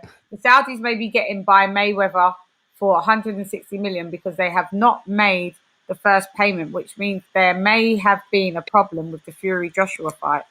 So he's saying what? So they're now being a bit funny doing like payments because of this debacle. Is that what he's saying? Sporting? I have no idea about that. It's the first I've heard about it. Do I? I've no Centos. I'm not up to speed on that. If that's what's happening, I have no idea on that. Just want to quickly. I did hear Frank Warren earlier on saying how, well, Eddie Hearn can blame Team Fury all they like about the arbitration and did you know anything, but ultimately he didn't clean up in house with Alexander Usyk because Alexander Usyk was going to sue the WBO. They sent in letters or something to sue the WBO. So he would have had to have dealt with Alexander Usyk. I don't know why Frank Warren's lying because WBO had already told Usyk, you are stepping aside, mate, and you are going to fight Joe Joyce. That's your role. Yeah, this is what. But like you said, are they forgetting what they've said or what we know? Or are they taking us for like mugs? Because there's enough people in the world who just take things at face value. They're not like me, you, and quite a few other people. We follow the paper trail. We remember this. And listen, right, I can't remember my anniversary at times, okay? But I can remember everything to do in boxing. You give me a time and a date and I can tell you. Your wife should kick your ass for that. I know, which does. It does. She should, so she should. Yeah, but you remember everything with boxing, didn't it? I'm kind of like similar. I should stop being a hypocrite. I remember a lot of things I remember a lot of things to do with boxing, but other things that maybe I should remember a bit more. I don't. But such is life, Yeah. Did you do your anniversary? Take her to be in a boxing ring sporting? Combine. No, she don't like boxing. Oh God, I know. A lot of the geezers say to me, "We love you because you love boxing." Yeah. I wish my wife loved boxing, and I'm like, oh no. Is your fella like boxing then? Are you married? I don't know if you're married or anything. Are you married? Oh, I see. Got lots of them, have you?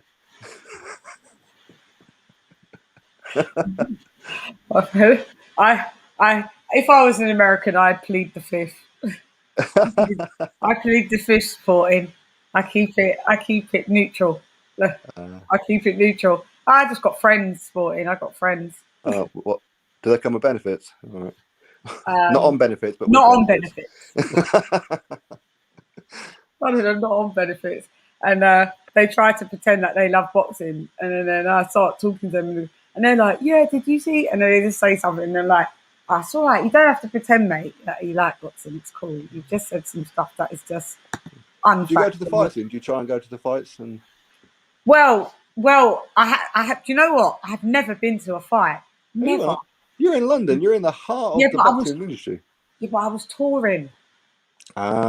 I've been touring since like 2009. Meaning every weekend and sometimes in the week. Yeah, I was never in town, to be fair. I've been blessed to have been to nearly every country. I was listening to some of your stuff. Isn't it amazing how what you do in your music to how you are right now? I'm like, how can you be the same person? Everyone says how that. Is this? Two different accents are you talking about? Or different personas even, do you think? Not just the whole thing. It's like the way you sing, I have to kind of like try and like listen to it again and go, oh, okay, that's what you said. Yeah. It's so fast, I don't know how you do it. And it's patois as well. So it's like, yo, well on. So we get the boss, boss. Yeah. And then I'll just be like, yeah, you're right, everybody. I know everyone thinks it. Yeah, it's I just equate it to the fact that like. But you do it live as well though. Yeah, I do it live. Yeah, I'll do it live. So you're talking about the pace? I don't know what you call it. And listen, I Yeah, like like, heavy metal. yeah, I know. I seen you. I could tell you like heavy metal. I like rock, but not heavy Yeah. metal. But I like rock though. I do like rock. I also speak Spanish as well. Oh, okay, that helps him. Yeah, 'cause my mum's mum was Venezuelan. Oh, okay. So sí hablo español también. So I've got all my Spanish lot that come in. The HLD is one of them. He's from America. I think he's Mexicano. Yeah, I think so. Maybe he's Mexican. I think AJ did not want to continue. He did not want to come back out to fight. When the ref gave him instructions to walk towards him.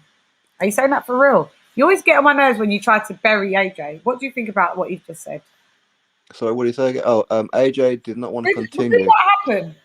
Well, how can you read someone's mind? I mean, hey, listen. Okay, in reality, probably he'd just been beat the shit out of. He probably didn't want to continue, if we're being brutally honest. What with But Randy Ruiz? yeah. But the thing Mm. is that with Joshua, what backfired on him though was the fact that he tried to do an old school trick, which is spit your gum shield out, which Yeah. gives you a few more seconds, Give so the me a few more referee has to seconds. go pick it up, put it in your mouth, wash it, all that kind of stuff. And he put his arms on the ropes. You put your arms on the ropes, that's a signal to the referee to say that's it. But Oh, he is was, it? That's that. yeah, What? I'm finished. no. But well, you see, Joshua, he kind of misread the situation. He thought the referee was going to go pick up the gum shield, so he leant back and put his arms on the ropes to say, while the Oh, referee's doing and then that. the referee just But the waved. referee hadn't walked away yet, so he saw him do that. Was like, right, okay, it's over. Oh, So it was Joshua's fault from a yeah, standpoint. But I mean, I agree with the referee. I think the referee should have stopped it. I believe he should have stopped it as well because didn't look right. He looked Yeah. really bad. He never recovered. To be fair, you get extra points for a knockdown. 10-8 and a 10-9 is usually just for outboxing. So, No, no. I mean, even the commentators get that wrong. You see, we've seen like too many times on a fight night where a guy is quite clearly winning that round, doing everything that he possibly can, and suddenly he gets clipped, he's down. Oh, that's 10-8 round. Well, no, it's not. You know, that's not the rules. If you look at the rules, to get a 10-8 round, you have to knock your opponent down or cause your opponent to give him such a beating that is classed as a knockdown. yeah, But you have to win the rest of the round. yeah, that's true. Because I see the boxing bros talk about that as well. That is perfectly true. That is true. But you you can't. So the most you can do is like, so if, for instance, you knock down your opponent and then you think it's 10-8, but then the opponent that you've knocked down goes ahead and wins the round. So is the round then a 10-9 or is the round then a 10-10? Yeah, it's an even round. Yeah, it's an Really? even round. It's an even round. But I mean, for me, I don't mind if, for example, okay, so for example, you're going to fight someone, okay? I know you're going to fight Shannon Courtney, for example, okay? Yeah. And you're beating the crap out of her for 3 minutes and 58 seconds. Sorry, 2 minutes and 58 seconds of that Yeah. round. 2 seconds ago, she cracks you on the chin, you go down, you get back up. Okay, why should you have a 10-8 round against you? Yeah, that's Your true. entire work throughout that round is gone. Yeah, that's true. Yeah, no, that scenario, yeah, I get it. Guess what I got? Ola, you are amazing. You always come through with this $100 super chat. He always What? comes and he always comes and does this. Anytime I go live, he comes Friends with through. benefits, huh? I see. No, he's actually American and Oh, is he? actually lives in Alaska. Yes. Or, Alaska? yeah. He actually serves in the US military. Oh, He's that's up cold here. out there, man. Yeah, cold, isn't it? For us Brits to say, yo, that's cold, that means it's cold. You Yeah, know what I mean? That that means it's means cold. I ain't going there for a holiday. That's what that No, means. Alaska, that is crazy. But look at that. Amazing. Thank you very much for your kind donation. You didn't even attach a question to it. I can't even see if there's a symbol because for me it's just a bubble. Just want to see come from the bottom if you have working determination. People just talking about the point system, what you were saying. A lot of people, did we see this 10-8? Oh, 10-10 in title fights. Yeah. What did you say? 10-10 in title fights, as in a draw round. Yeah. I mean, So okay, now I have no problem with the round being 10-8, but let's just make it an official rule. Yeah, is it? But so you want it to be an official rule? Yes. If yeah, but So ain't that an official rule though? 10-8. no. I mean, if people want to like disregard what happened with the rest of the round, but just Yeah, award it a then it has to be 10-8 an because you official knocked rule. them down, Mhm. I don't have a problem with it. Just make it an official rule. Yeah, but that's not fair though. Even like that's just saying like if you get knocked down, like you can't, you can't. There's nothing that you can do to win that round. When there is, I mean, Ryan Garcia got knocked down and he came back, and he won. I'm sure he won the rest of. I don't know if he won the rest of that round on when he got knocked down, but I've seen people get knocked down and win the rest of the round. So really, it shouldn't just really just be maybe a 10-8 because you've got knocked down, and if you've got up and had to have the strength to get up, you can't win the rest of the round. I Look guess at it the just depends how much of the round is left. well. Look at the other way. Look at say Wilder versus Luis Ortiz, the first fight, round number 7. Luis Ortiz was all over him like a rash. Yeah. Okay, Wilder, He and I've loves said this doing many that. times, he should have taken a knee. Okay, because the judges scored it a 10-8 round anyway because he took such a beating. So you may as well knee it, Just take a knee. get a break. Yeah, Yeah, and and for sure, Wilder showed warrior spirit in those moments. For sure, he did. yeah, yeah. This is what I'm saying with Wilder. But when I tell people he loses most rounds of the fights that he fights, and only until he lands the right, everyone tells me that I'm lying. Am I lying? No, of course you're not. He loses You know, most rounds. He does. I watch he the does. scorecards. Are He they not does. seeing the same scorecards as me then? But that's how. Well, you see, they look at the official scorecards because let's be Yeah, honest. Up until Wilder knocked out Luis Ortiz in the first fight in round number 10, yeah. the judges had Wilder winning. Believe it or not. Did they have Wilder winning in that? Yeah, He had on the cards on that fight. It yeah, was they did. it was the second fight he was behind though on the cards. Yeah. Oh, definitely. Yeah, he was well behind on those. Yeah, so you maybe Even that was Adelaide Bird couldn't have scored that to Wilder in that rematch. Even yeah, she couldn't have done that. no, he was appalling until he landed Paul Luis Ortiz because I actually thought he was actually going to pull the cat out of the bag. That's one of the fights that I'm going to rewatch for sure. I think I'm going to rewatch the Luis Ortiz. Oh, you're not Mexicano, but I'm not offended. Oh, where are you from then? ¿De dónde eres? ¿De dónde eres? No lo sé. Lo Mexicano. siento. He's saying he's not Mexican, but he's not offended. He's saying he's not Mexican. I thought you was. I thought you was. Oh, is he Venezuelan like me? I don't know what he is. Holy rap! God, everybody's coming in now. Boxing is an art from 100%, but the ultimate goal is to either outbox or render your opponent unconscious. So a knockdown is 100% more significant than just being outboxed for a round. It's Yeah, a fair point, but it's an opinion because yeah. factually the rules state that's how you get 10-8 round. You have to knock your opponent down and Mm. win the remainder of the round. Yeah, exactly. But it's a good point, though. Everybody, He is every, right. That's how I it should think, be. yeah, but everybody kind of like tries to rewrite their own rules, don't they? Of course. Yeah, you can't rewrite your own rules. But I think Boxing is too subjective. it's very subjective, and it's hard to be objective. Oh, well, I try to do as much as I can, but everyone's got. I notice every channel's still got a bias of a fight art. Maybe it's just not. They don't show it as how intensely as some, like like the LDBC show it way too intensely. Like I know you like Dillian White, and I know like another channel that I follow really likes Luis Ortiz. Okay. They're I know strange. Um, uh, re- But a lot of it is, really, you see, people say how I'm biased when it comes to Dillian White and other you're fighters and not. that, for example. But think about it, wouldn't you be too? I mean, if Dillian, You're if not that if biased. him or any other kind of fighter out there, if you speak to him on the phone and you text Yeah, you WhatsApp build in a and rapport. yeah, exactly, you're going to build like a bit of a friendship. What am I Yeah, going to do? Turn around and go, no, Dillian, you're ducking everybody, you're crap. you're rubbish. Why would I do that? Yeah, it's true. You build up a relationship with these people in the end. Like I've had, like even just interviewing some of the boxers that I interview, and I end up like thinking, oh, they're such a nice person. Like I really, you're going to root for them a little bit more, especially you Like do. Fabio Wardley I love and that. Fabio. Yeah, we text quite a bit. He's a Yeah, great guy. love him.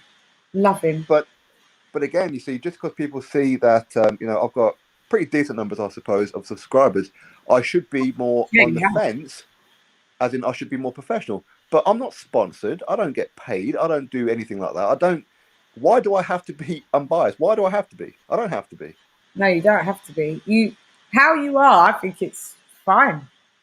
I've seen commentaries that you've said, when you loved off Tyson Fury, and I was sporting, like, but do you know what I mean? But it's never been like unfactual. Like, it's never been like, that so much that way that you're just like, bleh. No, it's not. It's still good.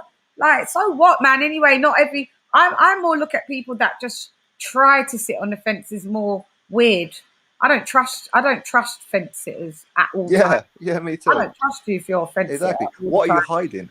What are you hiding? What are you really thinking? Yeah, because a lot of fence sitters in the boxing communities is because they want the interviews. Yeah. But I get it. But I don't care. I don't care. Like, I have to say my opinion. I could meet you and then the opinion changes, interview you and the opinion changes. But, it's an opinion nonetheless. If it's an opinion, it's an opinion. Everyone's got opinions, man. I can't just not then, when we're reviewing a fight or talking about a boxer, I don't really want to say, I can only say the pros of them, but I can't say the cons. If I can say the cons of Anthony Joshua, why can't I say the cons of anybody else? Like, it doesn't matter. I'm telling you the truth. I got pulled on that once. Got pulled on. What did I say? What did you say? Yeah, because like Richard Riakporhe. Yeah. He put on. I forget who it was he was fighting, but the guy that he's fighting had a huge lump on his head when like a Richard Riakporhe. But anyway, up until like the stoppage, it's going to bug me. I can't remember the guy's name, but either way, Richard Riakporhe. I know Richard Riakporhe is. Yeah. But every time he got hit, he looked like it was hurting him. So of course, when I'm doing the post-fight review of it, I'm like, Richard, you need to have a poker face about this because you're letting your opponent know that you're hurt. You're going to get a red flag to you. Yeah. But anyway, I kind of forgot that I'd done this. Sam Hyde, it was that he was fighting, and I forgot that I'd done that review, and I kind of like dissed him a little bit because of that. And so, anyway, I did an interview with him, like a live interview, and he pulled me up about it live. I was like, oh shit. Yeah, but that's not saying anything. But he thanked me though. No, he thanked me for it. Yeah, it's like you told the truth, mate. Yeah. Like that's like someone saying, you're a fighter, and sometimes I just keep seeing that specific fighter, which they used to say about AJ a lot, telegraphing his shots. I mean, if we say that, we say that. Like we're analysts, we're analysing. Yeah. It's nothing that bad. If you change it, you change it. If you come on my show and you go, Chann, I remember you telling me that I telegraphed my show. I'll probably tell you I said it before you tell me anyway. Yeah. I've never once said Dillian Whyte's invincible. In fact, I was one of the very few people for the first time on a Povetkin fight saying, I'm actually worried that Povetkin is the wrong side for Dillian. You was, because I was like, Dillian will 60-40. It's a 60-40 to Dillian. But it's still a very dangerous fight. And big up Sammy Ali because he really loves Dillian Whyte as well. Anytime we're talking about any topic, he always comes in the comments and he always puts Dillian on there and it's like, Sammy. Someone talk to her about Ty and Booth. What's that about? Oh yeah, Ty and Booth. He's just off my list, mate. Did you not? I've interviewed him a couple of times. I know. The thing is, I used to actually love watching him, and I reached out to him one time when I first started doing the boxing, and I DM'd him, and I was like, "Oh, I love your videos. You're hilarious. Like, I'd love to interview you." And he hit me like straight back up, and he was like, "Hi, Chann. Like, thanks for liking my videos." Yeah, must be in a Wednesday. He was like, "Yeah, I don't mind being interviewed by you. I've got some bits to get done on tomorrow, but I'm free from Friday." And he was like, "Just shout me and I'll do it." And I was like, "Yeah, not worried." I don't think I shouted him on the Friday. I probably shouted him probably a week after that, and he never bothered responding, which wasn't a problem because he's over hitting me. But I just continued to watch his stuff, and then I just saw him like slagging off, like he was slagging off Spencer quite a lot, and I was just like, I was putting in the comments, no, like it's not really true, but okay, Ty's humour is a bit thingy. But anyway, continued to watch it up until his last live. So someone super chatted about You know, he calls O'Hara Davis the Black Quitter. Yeah. Yeah. He's such a bastard. He is, you know. But someone super chatted. Well, George Floyd is the Black Quitter as well. Oh shit. And I saw it, and then Ty and Booth put it up on the screen and laughed. Like, there's bants, mate. And then in the end, he did say, you know, go and watch it back. He did say, oh, well, you know, he got brutally killed by the police, so he's not really a quitter, like the Black Quitter. But the mere fact that that's your audience, it's just, they make me sick. Like, that made me sick. And the fact that wouldn't have gone on my screen, that person would have been blocked. Like, you'd have been blocked for that. Like, it wouldn't have gone on my screen and then me laugh because it's super chatted. I don't care. You could have super chatted me if there was a £1 million super chat. I don't care. I'm not laughing at that, and it's not coming on my screen. So I screen printed it and I put it on my community, and I outed him. And he probably hates me now, which I don't care because I really don't care. And there was people going, yeah, but so what? It was only a joke. And then like a couple of my subscribers was like, yeah, but, and they were white subscribers. They was like, look, I'm a 40-year-old white man. It's not funny. Do you know what I mean? You don't laugh at that. It's not. And they was like, yeah. And then the other piece was like, yeah, I'm a 40-year-old white man as well. And so what? It's just bants. Like, just laugh. Everybody laughed at 9/11. I didn't. That just shows where your humour level is. I didn't laugh at 9/11. Laugh at everybody dying in 9/11. So I just thought, you know what? F Ty and Booth. Sorry, you're out. I can't support you. Click that unsubscribe. Like, didn't even come out. But when I looked, I don't know how that bit that he's taken that bit out. Yeah, you can. Yeah, he took it out because I kept trying to. And this is what I didn't screen record it. What I did was I screen printed because I was trying to find it. I was like, why can't I find it? But just before he took it out, I managed to screen print the comment on it. So that's why I posted it in community. But I was trying to run it back, and I was going back, going, where have I missed it? And he's taking it. He's taking that section, taking that whole section out. I don't know. For Tyson, he's got that old school comedian where nothing's off limits. Yeah, I'm down with like a lot of things, but it's too soon right now. Like, you can't, and it weren't even, you know, it weren't even him. Like, you can't have a subscriber going, well, you know, George Floyd's the Black Quitter. It's just a no for me. So there's a lot of people on the internet. It's like if they have an account, whether it be here on YouTube, Facebook, Twitter, Instagram, that gives them a God-given right to say whatever it is that they want to say. I get loads of. Do you get a lot of abuse in like your comment section? Daily. I get threatened to be killed at least 2 or 3 times a day. Do you? Yeah. Yeah, I thought I was doing my good old woe is me, like that. I get so much. No. I get so much abuse. I thought it was just like, and I look at everybody else's and I'm like, is it because I'm a woman? I get told so much horrible things. I get racist stuff as well. Well, you see, on mine, we know Tyson is half black. Words. We know this. We know he's half black. That's not the point, Anonymous.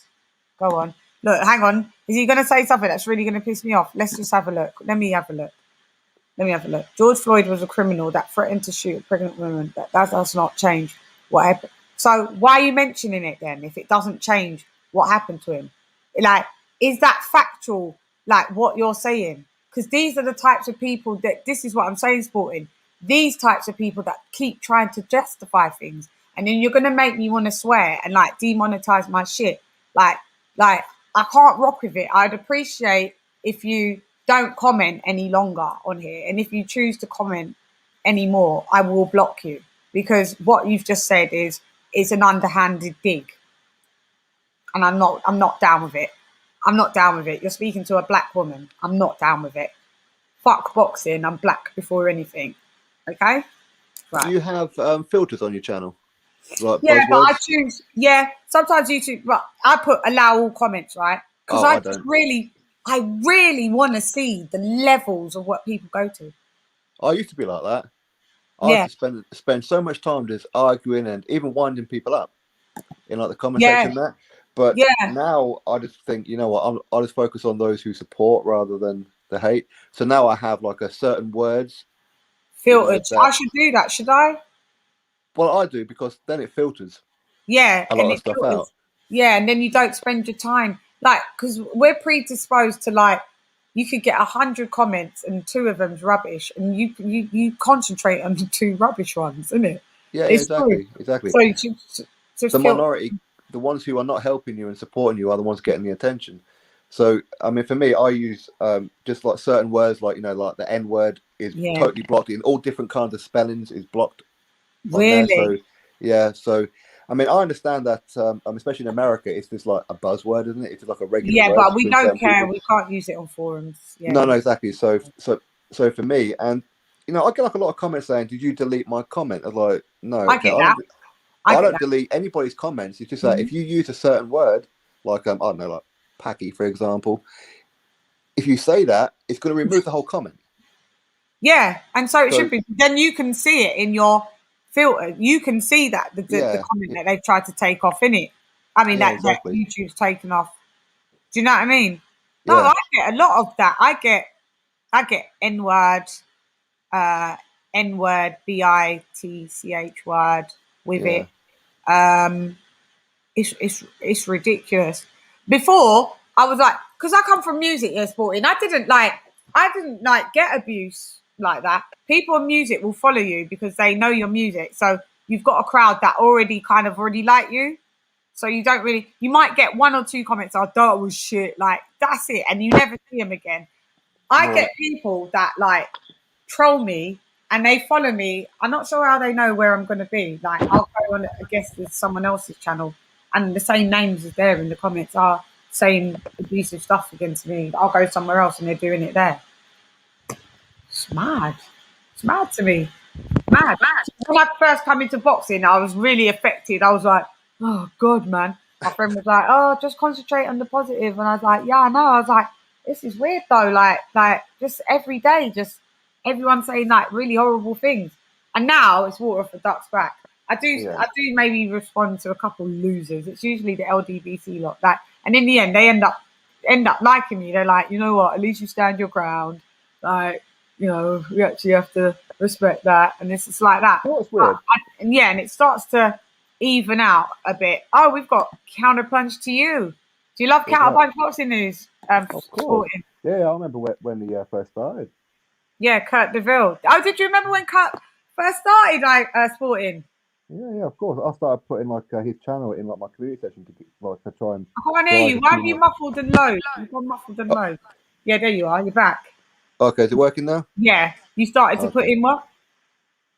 I was saying that to when he first started, him and like a Bruce Bain and like a Ring IQ and a few others, I would always put like their channels into my community to try and send some more like subscribers and that over Ah, and things like that. well, it But of worked. course, I would do it for those if I hear they said, "Oh, big up Sport and Icons." Okay, cool, he likes me. No worries, I'll do that. Yeah, yeah, yeah. Yeah, we do. Yeah, Yeah. loads of people love you. We do.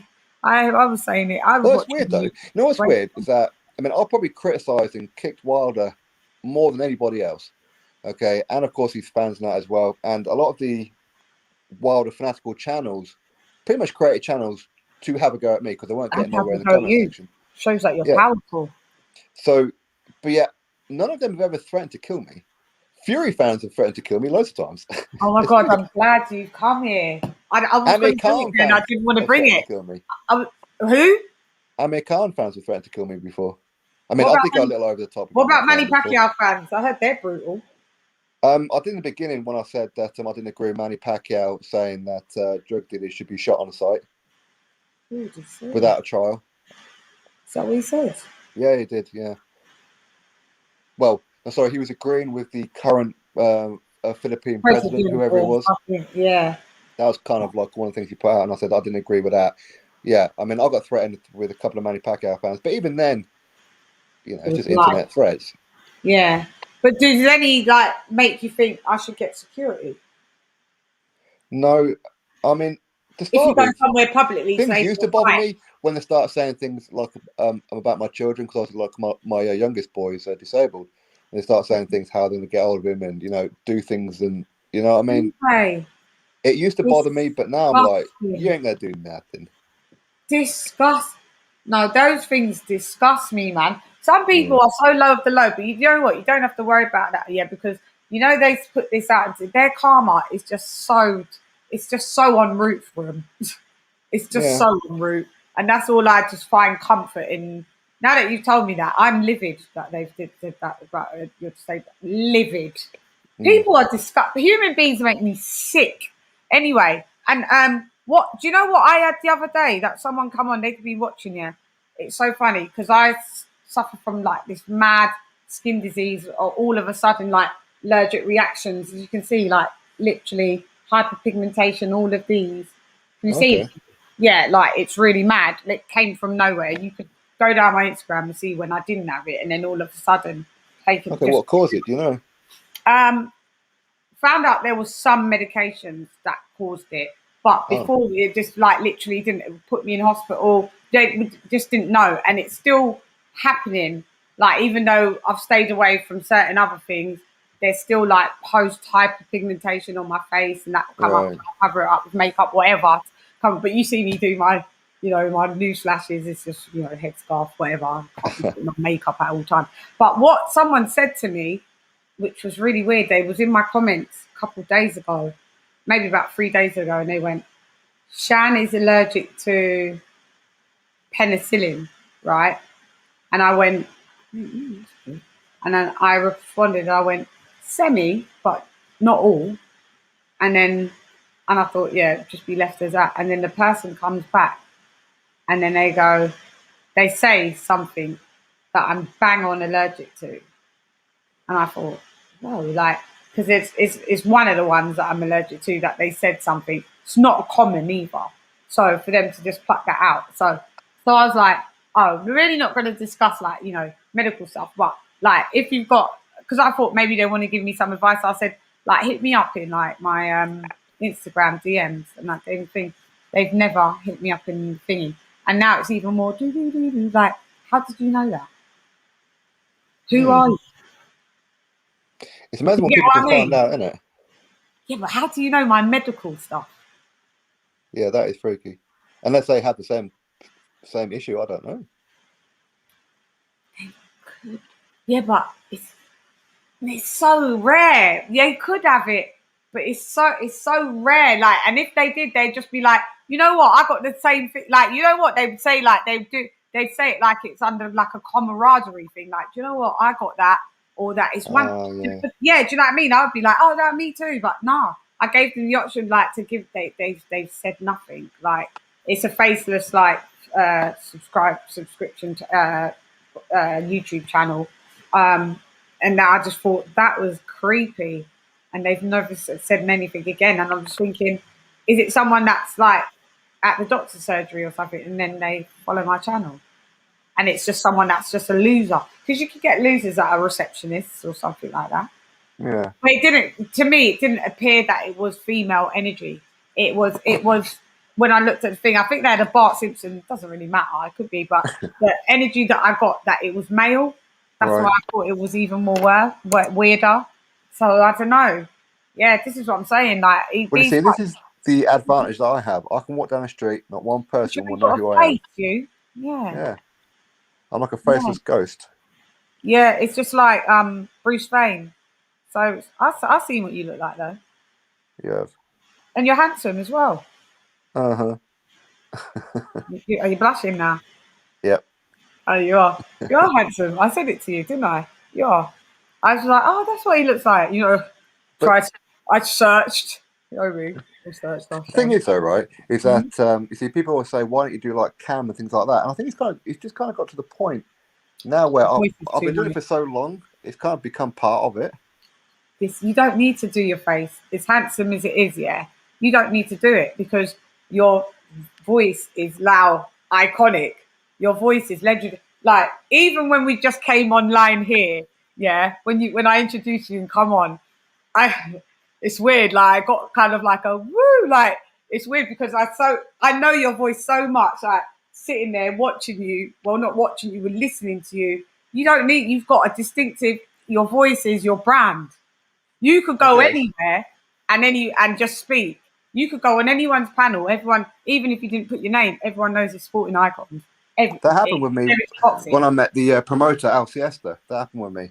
I was in I was here in Newcastle. I was interviewing like someone else, and like he walked past me. He went, "You sporting icons?" I went, "Yeah." How do you know that? He said, "Because I recognise your voice." It's mad distinctive. It is mad distinctive. Yeah, it's like, and I said, but the thing is, your voice doesn't match your look. No. There's people. Isn't it weird? I wonder what it is that people think I look like. I know some people think that I'm like really out of shape and eating potato chips in front of the laptop, you know, but I don't. I mean, I ain't gonna lie, sometimes I do. With big square glasses, that's what I thought you was going to be like. No, I don't wear glasses. Like super nerdy, like nothing wrong with being nerdy because I'm a bit of a nerd as well. But yeah, I was totally shocked. Yeah, you was totally, and you know, maybe out of shape, balding a bit, like, you know. Well, I don't know. Getting there, I suppose. No, but like, you know, but you're not. What I saw is just totally the opposite. I was like, wow, but yeah, fair play to you. You know, it's all good. Kurt said, I don't know what he means with this sporting. Do you have the justification? Is definitely not warranted. Hashtag counterpunch. What was you talking about, Curtie? And Curtie likes to send. Do you have the justification? Mm-hmm. I don't know what that is. I don't know what that means, Curtie. What part of the convo? Because I put it up as soon as you. Well, maybe he's asking like somebody else in the chat. Yeah, maybe he's talking about the George Floyd guy that said, you know, he's this, that, and the other. The guy that just maybe, I think that's what it was. Yeah, right. I think that's what he could be. Big up yourself. That is not factual to the event. So yeah, I think they're having their George Floyd conversation. Hi, Jazzy. Hi, Jazzino. I know you. Look, Counterpunch Boxing News in the building. Just quickly go through for you to do some. Everyone's slewing in the comments. Do some research and just don't watch mainstream media. You're a woman first. Okay. Wow. All right. Fair enough. Well, Nick Harmer is absolutely correct. I've just seen him here. He says that Icons has the Geordie accent. Not really. No, you don't. No, when I interview the Newcastle lot. Yeah. Oh yeah. Now I heard it. Now that you said Newcastle. Yeah. It's Castle, it's Nick. Newcastle. Yeah, because I don't call you Nick. Even growing up, even though like I'm from like the northeast, Newcastle and that. Are you from there? Are you from London? No, I'm from like a Newcastle. I thought you were from London originally. No, I grew up down there though. Okay, so go. I spent like a long time down there, which is kind of like my accent. But see, as a kid, I had to change my accent because people down south didn't know what Newcastle was. They kept thinking I was Scottish. So I had to come out with the, all right, geezer, all right, mate. So then it just became like my accent. But even behind closed doors, when I'm speaking to my mum and my dad and that, because they've got the Geordie accent, it just kind of like comes out on me. So of course, when I'm interviewing, say like Stephen Robinson and Joe Rawls up here, it comes out. Even though I try and stop it. But yeah, because you're around your surroundings, so it will naturally come out. That's like if you put me with a bunch of Jamaican or Spanish speaking people, like I'm going to be talking a bit more like that. Do you know what I mean? Yeah. But I'm still quite Cockney anyway. People are quite amazed at that as well. Like I'm quite a Londoner in how I speak. But I'm originally from West London, so this isn't really a original West London accent. But I moved to East London for like 11 years. So then when I come back to West London, it was like, you sound like you're from East London. You know what I mean? But yeah, I get the accent. I get the accent thing. I just thought you was from London because you don't sound like you're from Newcastle at all. So you actually hid it. When I do the recorded videos, I deliberately force it a little bit. What, the English or the Newcastle? No, the London. Yeah. Yeah, do you? I'd love to hear how you speak. You're gonna have to send me a voice note after I've. No, pretty much how you're hearing me now is pretty much how I would speak normally. But if there's like a Geordie next to me, you've gone off the mic. You've gone off mic. Oh, there you are. You can hear me now? Yeah, I can hear you. It's how you sound normally, but it's just a bit more pronounced. Like so now you're saying Newcastle. Newcastle. Because I'd say like Newcastle. Okay, but I still can't. I know I've been Newcastle. Did gigs there and that. I haven't, and I've been. Where's the other one that begins with D? Was that Just Doncaster? no, Durham. Oh, Durham. Oh, yeah, yeah. Yeah, Durham. That's a similar? Is that a similar accent to use? It's a little bit calmer. Is it?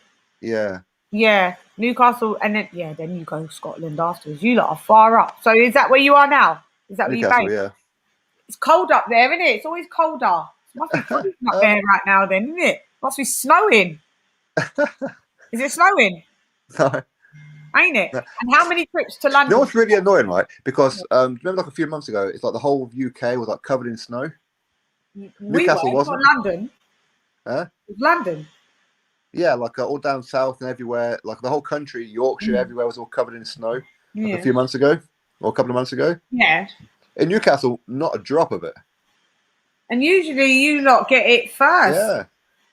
Maybe, I don't know if we had a bit. Maybe you're right. We had a little bit, but then when it got even more south from us, like like Southampton and all of that, they had snow, man. Usually the southerner that you go, you don't really get it, especially when you're in a city, especially in London. So when we do the other day, we had some really heavy snowflakes the other day, but it tends not to settle. That's the thing. We get hailstones, but it tends not to settle. But we always go up north, man. When you go up north, man, just be prepared for like about 5 degrees colder. It's because you're closer to, Scotland. you got the Hebrides, and then you've got you've got Sweden up there and all of that. It's just where it is. And look, there's hi Malachi, new media today boxing. Salute to Lady Chann and sporting icons. I heard your voice saying that, Malachi. I just heard your voice saying that. Damn, Shan, you're harsh. I don't know. He's cool.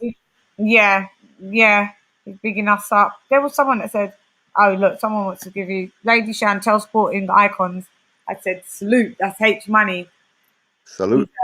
He's from the US.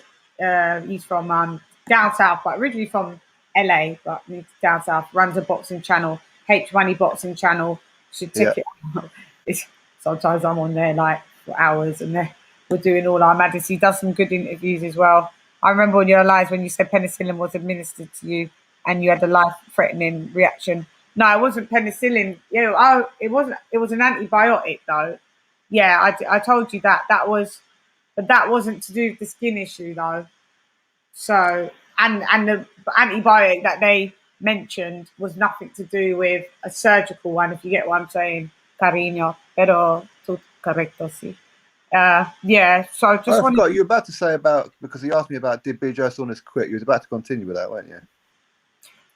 Did Billy Joe Saunders quit? Because what I was saying is, in my opinion, he did.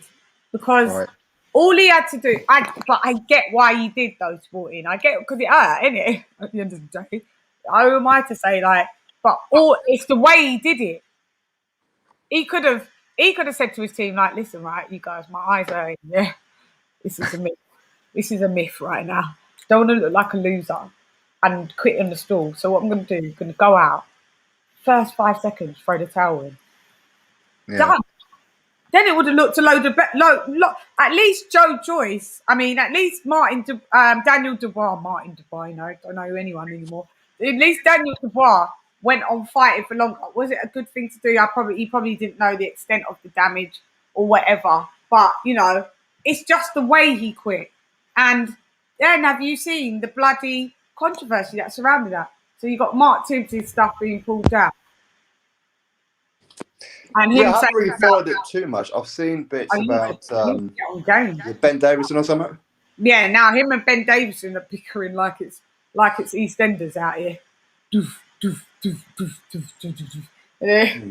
was Ben Davison said something, and it's got really catty, and I'm not sure why Mark Tibbs has brought it to that level of cattiness. Mark Tibbs is like, listen, right, at the end of the day, like Ben Davison came down to the gym, we let him in. He's got a little relationship with Billy Joe, but there was no way that he was really a part of the corner. Well, see, I don't understand that, because when Billy Joe Saunders, he went over to America to fight Saul Canelo Alvarez, you've got Mark Tibbs, he's through the entire camp with Billy Joe Saunders. Yeah. Where did Ben Davison come from? I don't know. They're just like, they're mates, isn't it? This is what Ben Davis come out. He's like, no, I'm not like official like in the camp, but BJS asked me to come down, show him few little bits and pieces. Mark Tibbs was fine with it, and then he said when they went to Vegas, he's already in camp with doing he was already there or just got there. Josh Taylor, yeah. With Josh Taylor anyway. So BJS was like, would you like to come and be in the corner, just like, when I fight, like just come in the corner, come through. So Ben said he came through on that request, but I don't know who's telling the truth, because Ben Davison is saying that Billy Joe Saunders was like, Ben was like, you know what, you should just quit, and Billy Joe Saunders was saying, no, I don't want to quit, I ain't quitting. Even though there is scenes where he's going, no, I don't believe that it's for that, because Mark Tibbs already come out and said, he weren't giving me the answers that I really wanted, or really, he weren't giving any answers. So to me, and that's why I pulled the fight. Like, that's why, we gave up on the stool. Like, that's what he said. So one saying, oh, Billy Joe Saunders didn't want to quit, and Mark Tibbs is in a roundabout way saying straight up he did. And if he didn't, why did that interview get pulled? Well, I heard some people saying that it's actually Mark Tibbs that asked him to pull the interview. Yeah, you're right. I'm hearing. I mean, I texted him. I did text Mark Tibbs to find out what was going on, but he's a little bit apprehensive about it. So, what did he say? Did he reply? No. Well, yeah, he did. Yeah, of course. He sent like a voicemail notes and all that kind of stuff. But it was. Come on, give me some information then. Give us a little bit. Hold it all for your little dog channel. Give me a little bit. Go on, say it. Say a bit. I mean, all he said is that something is up, something suspect. That's pretty much all it was that he was saying. Suspect with regarding. But at the same time, I haven't really been following the whole thing closely, so I don't really know what it is that Ben Davison has said exactly.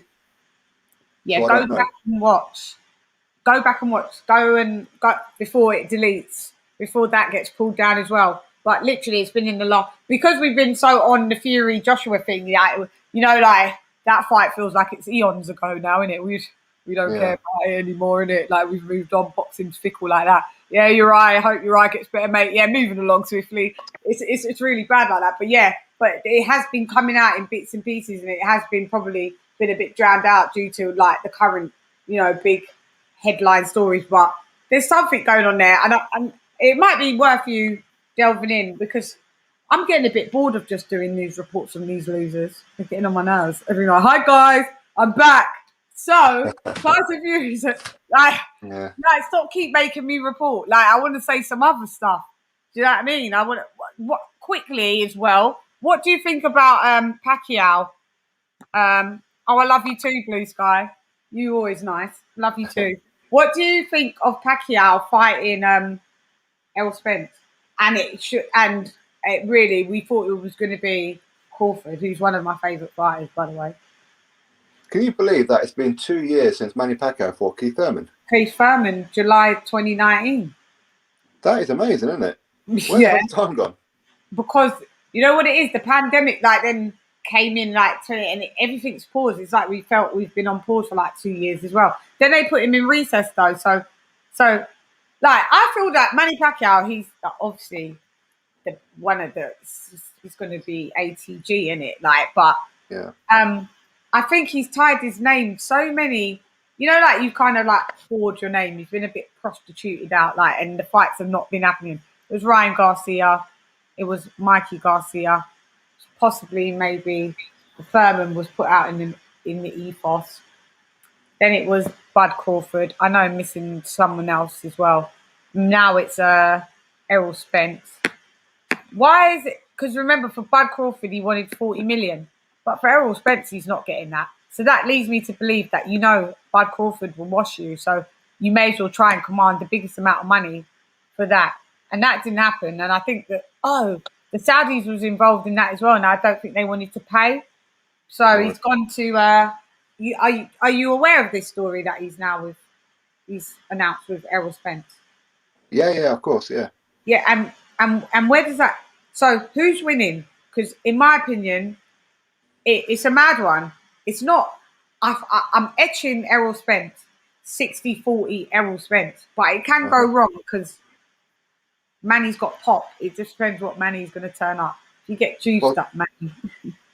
Well, 2 years ago when he's fighting Keith Thurman, I said that You they've should have got each other at the retired. right time because Manny Pacquiao's on the way down and Keith Thurman has been out the ring for quite some time. So we could probably call it like a 50-50 fight.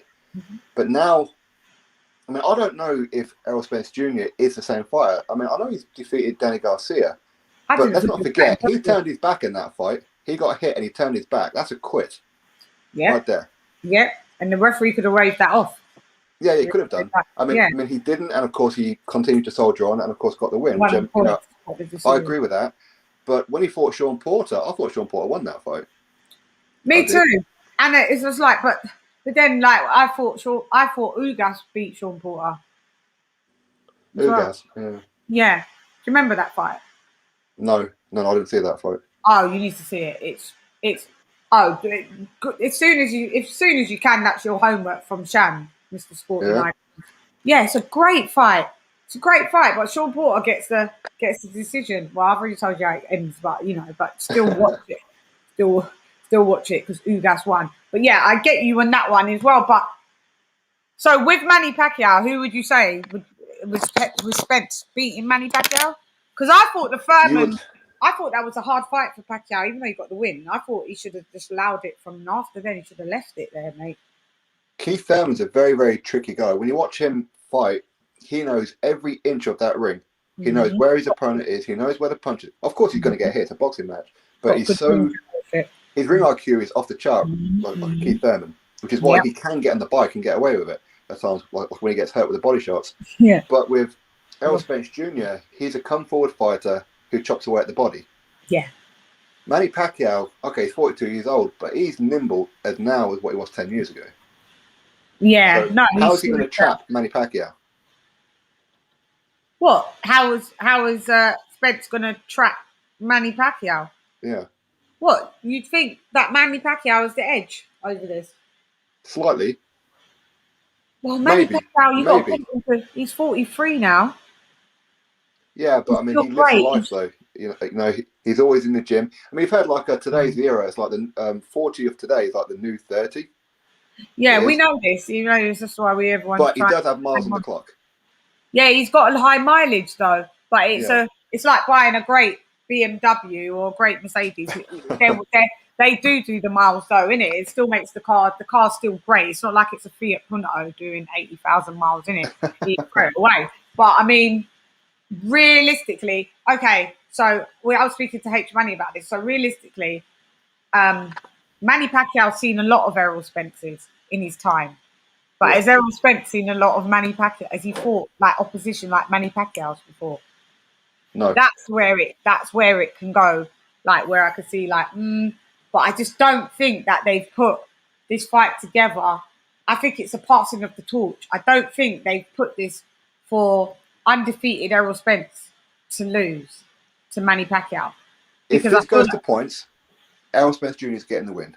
Mm-hmm. Yeah. And I'll tell you why. Because for a couple of reasons. Number one, they want Errol Spence Jr. to be the new golden boy of the PBC. They want to be the poster boy. Yeah. And they're going to use the numbers that he does with Pacquiao as a way to say Errol Spence does great numbers. Errol Spence don't do great numbers. No, he doesn't. Against Mikey Garcia, and he will against Pacquiao, but he needs that opponent, and that's true for it. But Pacquiao, because he's not a long-term PBC fighter, he doesn't have the loyalty to Al Heyman. So if a big offer comes, and if Bob Arum was willing to pay him the $40 million to fight Crawford, he would have fought Crawford. That's a risk for the PBC.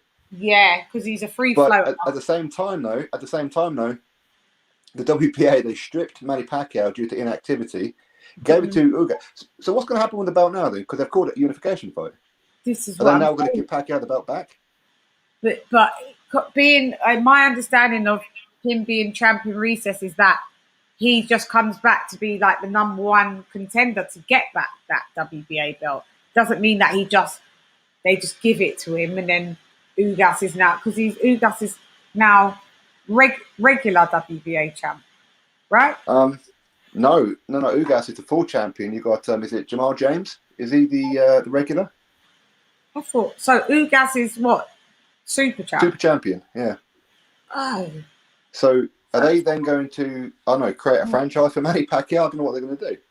This is what I'm saying. So if he comes back and fight, so Spence has got how many belts? Has Spence got 2 belts, right? Yes. So The IBF WBC. yeah, so he fights Manny, who's got no belt, but they're saying this is unification fight. So Manny, so the WBA belt is what taken off Ugas now. Like actually, we're taking that back, mate. And I guess so. And so if Errol Spence wins, he's then unified, and then he just has to go to Bud to get what's Bud got? What belt's Bud got? The WBO. WBO belt.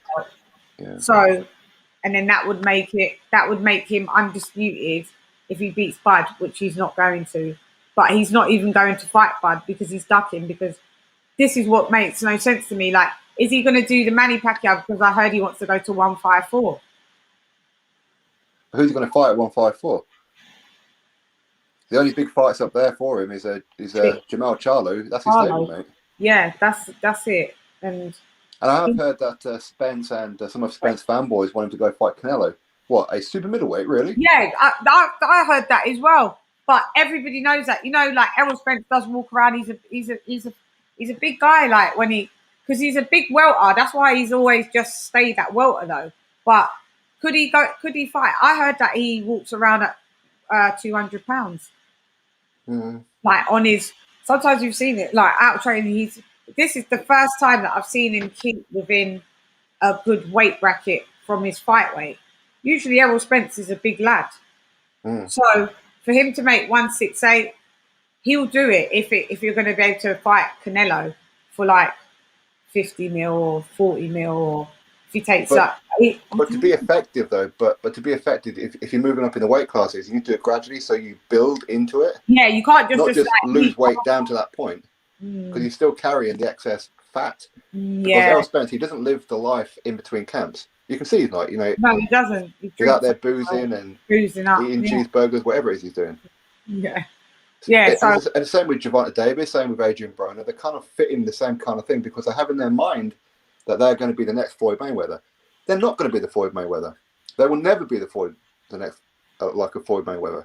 But in their mind, they're going to be because fanboys say they will be. They say they will, and because Floyd Mayweather looks after him. And then what are you saying that with Tank going with Mario Barrios? Who are you saying is that's that? At first, I thought there must be some chinks in the armor where because he wants to go out there and then he'll be free world weight champ, like free weight world champ. Like if he goes officially, up there, he will, but they're regular belts. They're not full belts. They're regular belts. Yeah, I was having a talk about this. The supers are better than regulars. Yeah, they are. Like Alexander Povetkin was a regular, I think, WBA champ, right? Correct. Yeah, and David Hay was as well. Yeah, but then Anthony Joshua is the super WBA. So does it mean? So my friend was like, well, Alexander Povetkin is not really. I don't consider him a champ. I was getting a bit annoyed. I was like, but he is one though. Yeah. But because when you look back at, say, the history of the WBA, like the champions, especially a heavyweight, they don't go from Joshua. They go from currently Trevor Bryan.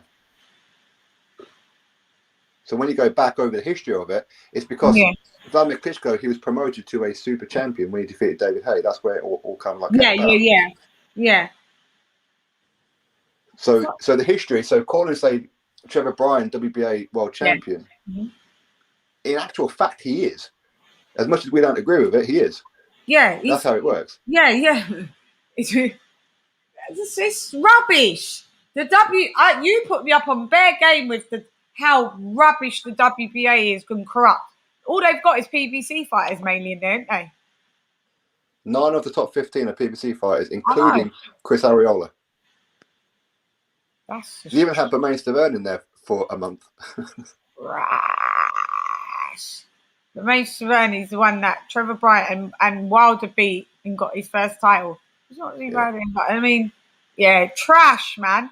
I don't understand. Do they work in cahoots and PBC and like we'll give you money and like you just rank our fighters and then you can buy rank and then we can make you mandos for like, do you know what I mean? Like that's just, it's all Of corrupt though, course. isn't it? That's what Well, it look is. at, say, the WBA rankings. Number one is Bogdan Dinu.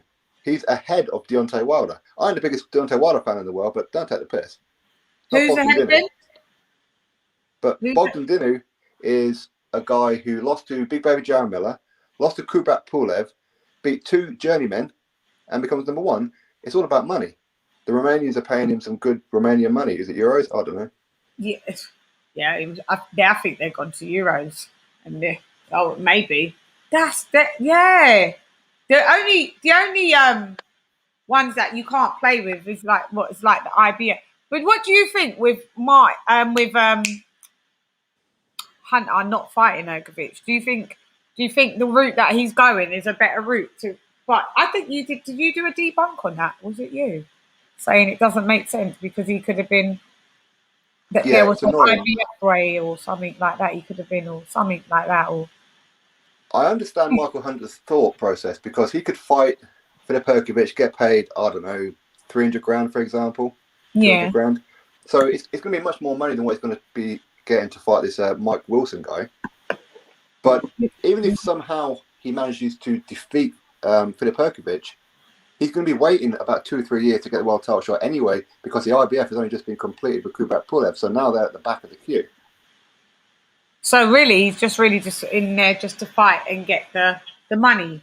Just Yeah, exactly. Why take not a very risky fight against Filip Herkovic, who a lot of people very believe will be the one at some point? Why fight him, potentially lose, then have lose. to pretty much start again? So Exactly. in some ways, he's being quite smart. He's playing the long game. But you're not really in it to at the age that he is. You're not really in it to be. You're not really realistically going to be world champ. So, No, probably not. Unless, of course, we see him beating, say, Mike Wilson puts him another higher ranking within the WBA. The WBA is what's going to be called soon once this WBO situation is sorted out. so say that again. Sorry, repeat that. I was just looking at a comment. Sorry, say that one more time. Repeat. So Sorry. because, well, currently you've got Alexander Usyk, WBO. So that's what's Yeah. called next. Yeah. After the WBO, it's going to be the WBA. So Yeah. Michael Hunter fighting this Mike Wilson, who's been given a pretty decent ranking in the WBA from out of nowhere because he's a career cruiserweight. Yeah. Him defeating Mike Wilson, which he will He will. put him in a very good position to be fighting for the WBA manager at some point. Yeah. And then, but then, so therefore, then, but is that like he gets to fight to be interim WBA, to be in an interim position? Well, the interim is going to be between Bogdan Dinu and Daniel Dubois. Oh yeah, you did say that. You see, that's the situation with it. And then, so how does Michael Hunter fit in that? So could Michael Hunter potentially fight? Because Michael Hunter, he could be called to fight, say, Trevor Bryan. Okay, so it's like that.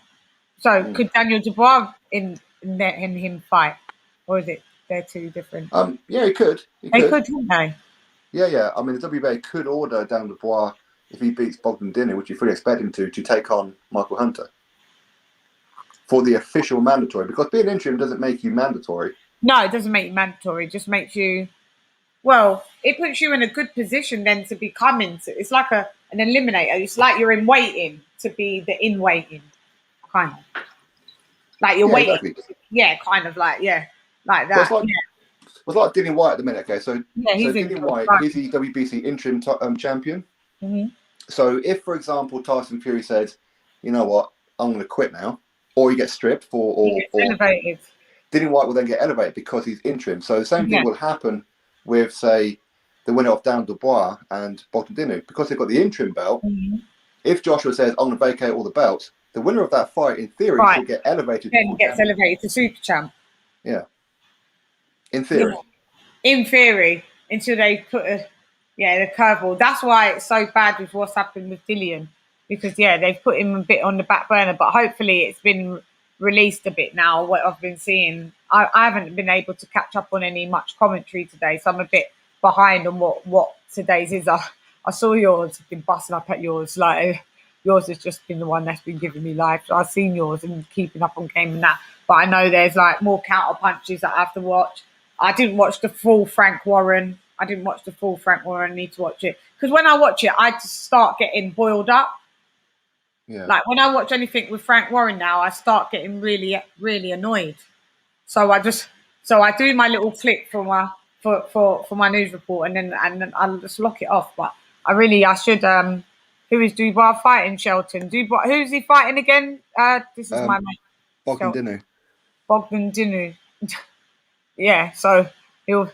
Yeah. It's all a mess. We'll have to stand by it, and then this is what we're going to wrap it up with. Sporting with Devin Haney, Devin the Dream Haney with Jorge Linares. Who you got? Haney quite easily. I think that Linares can cause him problems. I mean, Linares was an elite fighter. He really was, but he hasn't really been the same fighter ever since he defeated Anthony Crolla. Yeah. The second time. And I think since that moment, even though he won that fight quite comfortably, it's almost like years have been taken off him. Yeah. And of course, when you see him fight, say, Luke Campbell, for example, yeah, and you see him fight quite a few fighters, and he come up short in that as well. Short, but yeah. he ain't the same fighter against Lomachenko, for example. Sure, he put dropped Lomachenko in his Lomachenko. half. He dropped him though. Yeah. Yeah, he did. He dropped him, but he still got comprehensively outboxed. Yeah. Now he's older. Devin Haney's definitely got, but there's still a dangerous element to him though. Of course. How old is he now? What, 38? Something like that. 37. Something. Yeah, something like that. But how much desire does he have though? I'm hearing that, just with my little ear to the ground, that he's coming to fight. I'm hearing that he's coming to fight. Well, everyone does. You can hear that someone's coming to fight and they ain't coming to fight, and you can assume there's some people that ain't coming to fight and they actually come to fight. Like I thought Cristiano Ariola was one of those, but he came to fight. So Jorge is 35. Shelton just said, okie doke. So yeah, then 35 ain't out. Do you know what I mean? We got to stop doing this. 30, because when we blink in a minute, Dillian, Fury, and Joshua are all 35 in a blink. Are they done? No. Being so elite, well, all of a sudden, because you're 35, all your eliteness just it drops off. Do you know what I'm saying? Like, all right, I'll give you 38, especially heavyweights, you age a bit more because, you're getting all these punches. But I think we need to drop that, 34 and 35 is the game over. Like, we should be looking at retirement funds and pensions. Not really. It just depends on how much punishment you've taken as well. And some of the heavyweights ain't, not mentioning loads, John A. Wilder, Tyson Fury, he's taken a bit of punishment. Tyson Fury's taken a bit. Klitschko was a slog. But, there's, you got dropped by Steve Cunningham, anyway, I digress. But yeah, so Haney, I could go on for ages. They get on my nerves, as you can hear. Haney Linares is a cherry pick. No, he's not a cherry pick. I couldn't agree that he's a cherry pick because Haney needs to be tested out of the 4 kings. And this is the way he got, I can't remember the fighter, but he got knockout of the, everyone complains about Haney's power, and I'm one of them. But he actually got KO of the year in 2019. I forget who the geezer that he sparked out. And it was KO of the year. So, I mean, he has got power. And he did, and I wasn't impressed with the Gamboa win, but because Gamboa was one-legged, old enough to be his dad. And you know what? I was only on panel with Bill Haney literally like 3 nights ago. And I've been on panel with Bill maybe a couple of times, and hopefully Bill will be on be on my show, trying to just get that figured all out. But and I'm quite open with like my thoughts on his son. He's got a lot to prove. And if he does do this, because that stupid triangle theory, well, he dropped Loma. Tio beat Loma. So by rights, this is the gauge that we need to see where Haney's gone and where he's going. Because if he loses, it's bad. If he loses, yeah, it's bad. But at the same time, you could look at that weight division and look at like Ryan Garcia. You see, he defeated Luke Campbell, but then had no interest, even though he became the mandatory for Devin Haney to say, I want to fight Devin Haney. And I think if anybody may actually beat Devin Haney, outside of Teofimo Lopez and maybe Lomachenko, it You may think Ryan well be Garcia? Ryan Garcia. Garcia. Do you think Ryan Garcia would beat Devin Haney? I wouldn't favour him, but he could. Interesting. He could, because Devin Haney is very good aggressively, but when he's pinned up, he doesn't react too well. Yeah, but he's what, hit and don't get hit. Like, I know that's supposed to be mantra all around, but I mean, he is the definition out of all of the little lads. He's got a good ring IQ, and he doesn't, like with Gamboa. Like, I had him winning near enough 10. I think I gave Gamboa a complimentary 2 rounds. I think he won, definitely, like maybe one. But you know, Haney's a good. He's technically sound. He's a technically soundly good boxer. But I just don't know if he's got the pop. But I do have him winning for Linares, for sure. But I just don't think, I don't know if I can agree with you if that Ryan Garcia can beat him. I think it's all Ryan Garcia about styles, really. Ryan Garcia's ducked Javier Fortuna. Let's have it right. He ducked him. You said that he's heavily ill. You went on holiday with your girlfriend in the bikini. Now you did 2 alcohol commercials. Now you're back in the gym. Going to be fighting someone else. Why didn't you put that on pause? Why did you discount? Why did you just cancel Fortuna? Because that shows to me that Fortuna was a threat to you, and you didn't want that Reynoso camp looking like trash, because you know Andy Ruiz didn't do it any justice right there. And and I think the fact is Luke Campbell made Ryan Garcia realize he's mortal by getting dropped. So he just thought, as time got closer to Javier Fortuna, he thought maybe not, even though he's definitely passing his sell-by date, but still, like I said, could give him problems. So I don't know if Garcia could give those problems to Haney, in my opinion. And he ducked Haney. They're all duckers. But we're going to come back and do another show, because like we'd either be in there for like 8 hours. But what we're gonna do, we can watch what happens next. So we'll watch the Devin Haney thing. I've got your prediction as well on that. I know, but just close up with your predictions. So you've got Devin Haney winning, going to points, stoppage, KO. I think late stoppage, but more than likely points. I don't want to see points, you know. No, but Devin Haney, I mean, he's a points geezer. I know. He is. I mean, I know he gets criticised for it, but I don't know. At the end of the day, in that division, it's quite hard to get knockouts because they're only little guys. They don't punch that hard. They're tiny. They're about my size, maybe smaller. But yeah, 135. Yeah, I'm about that at times. But yeah, I just know whatever he does, it has to be impressive. It has to be an impressive win. If it's going to points, it takes a bit of the impressiveness away. That's why I kind of would like to see. I'm gonna watch some Linares' last couple of fights just to keep me, watching so I can analyse properly, and then I'll probably do a prediction so I know what I'm talking about a bit more. But I'm going for late stoppage, to be honest. But I want to be certified in saying that. But that's what I think. That's what I think he needs. So maybe what he needs to do doesn't mean that's what he can do. So we'll see. But stand by. So guys, we had the legend Sporting Icons. I still can't believe he was on here. I've been sitting there like, are we really just here, right? Just chopping it up. It's amazing like that, because I know that you don't really go everywhere, do you? You keep it kind of to yourself, and you quite wherever you want to go, you go. But you're not everywhere like that, and that's why I even feel even more flattered that you've come on mine, and I massively appreciate you. Well, you see, when you've had the likes of Spencer Fury and Fabio Wardley and Michael Hunter, how am I going to say no? How can I say yes? I'm going to go with that. No, you could do. You could still do. You could still pull rank. They're still new. Well, Fabio's still new and experienced, but yeah, we all root for the same people. We're all commonly linked, and that's what it is, isn't it? Like we all respect the same people, and we all, you with Spencer Fury, Fabio Wardley. I do like Dillian White. I did have Xavier Miller on in the early days. Big up him. So you know. So yeah, I get it, but still, I massively appreciate you. I do, honestly. And guys, you need to give him a round of applause if you can give him a virtual round of applause from your front room, because we had sporting icons, and I'd love you to come back at some point where there's some new developments, and you know, stand by everybody. If thank you for coming, because I know that you guys came from sporting.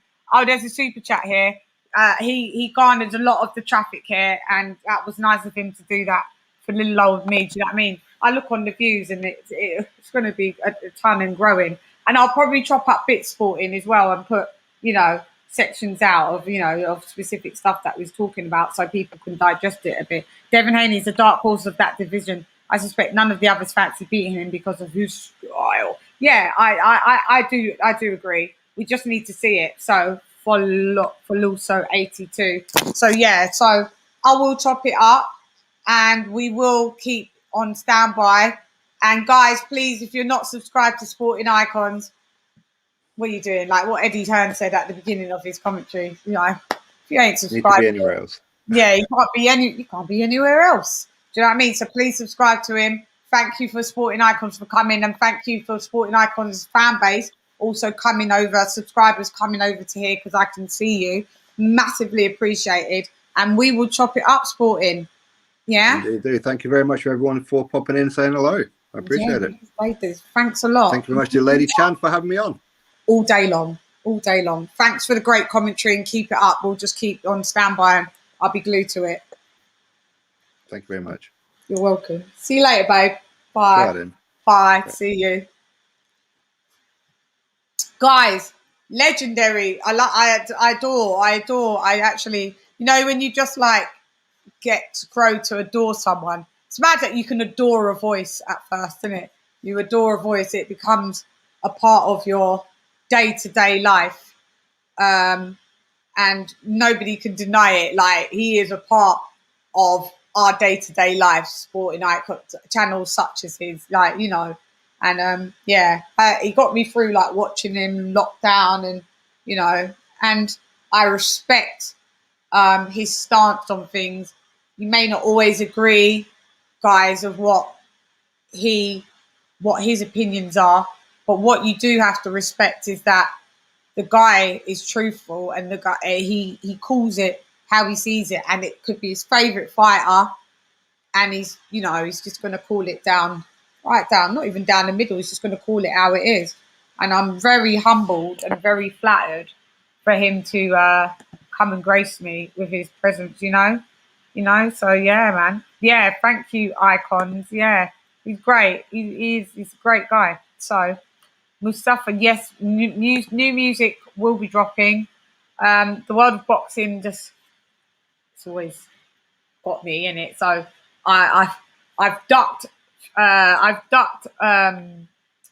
studio. I said I've ducked studio like I'm Tyson Fury. Yeah, that's a great show. I know. It was a great show. And hopefully we'll have Sporting Icons definitely back, man. I can't wait to chop this up. Like what I do when I do this, sometimes I listen to these once I go to bed, and I listen to my big old mouth doing these interviews. But I'm definitely looking forward. Lisa Bales, love you, girl. And love you, Sammy Ali. Me encanta. You know. Me encanta mi cariño, todo bien allí, todo bien ahí. Sí, me encanta Sporting Icons. Yeah, great show. Yeah, we said bye, Nick. Big up all, one love. Blue Sky, thank you for the lovely. We love you, Chann. I massively appreciate it. I missed hearing Lisa's voice. Yeah, don't worry. We'll be back on doing something a little later, or like tomorrow. Great, hang up. Thanks, Lady Chann. Big up, Sporting. Yeah, can you guys smash the like button so we can have YouTube? Anybody that hasn't subscribed to me, welcome. I'd love you on board. And like I said, anybody that hasn't subscribed to Sporting Icons, love you on board. Anybody that you see in the comments that has a boxing channel that you feel that you like their commentary, go check it out, and then offer them a subscription, you know. And Fight Fan Figures, great live, guys. Yep, it was. Oh, no worries, Shelton. Thank you for coming through, my boo. Sentos, thanks for coming through as well. Sentos is the guy as well. You guys are my family. I love you all. I do. So I'm just seeing what you guys are saying, you know. Yeah, clap, clap hands. Sporting icons all day, every damn day. Yeah, don't worry, guys. I'll be getting my ass back in the studio. that's what I will be doing. Yeah, you guys are having great debates in there, in the comments. Garcia got stripped of his interim WBC belt for also avoiding Fortuna. Oh, did he? Yeah, because now he has to do another title eliminator. And they sanctioned the Fortuna v Diaz, that's it, for the interim belt and become the mandatory for the winner of Haney Linares. Yeah, he's lucky he's getting these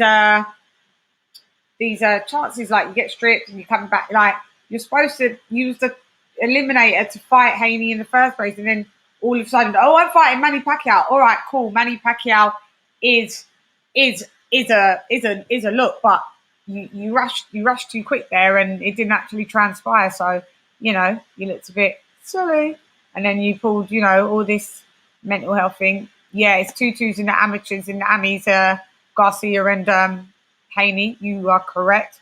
I had it was more 3-1, but you never know. We weren't there. We was not there. But it's going to be interesting to see. Everybody stand by. Make sure you tune into on Saturday. We will be doing a watch along. So I'd love you all to come and watch along. There's lots of stuff and programs that I'll be programming on this show, and I'd love you all to be a part of it. We've added an extra series of watching old fights, controversial ones, to see if our opinions changed and point scoring it down to the T. So that's exciting. Big up Shelton Moore, Lisa Bales, Fight Fan Figures, Sentos, H Money, everybody that came through, Drew, DJ. A lot of people came through, like just Troy Graham, loads of people. So big up all you guys, man. Like always come through for the little old me. So yeah, I'm gonna leave it there, guys. So I'll be gone. Thank you. I love you lot all, and I'm gonna salute. Yo, hey girl, it's Lady Shan, but nonetheless, come box with Shan. Salute. Gone. Rah! Bye, guys. Love you all.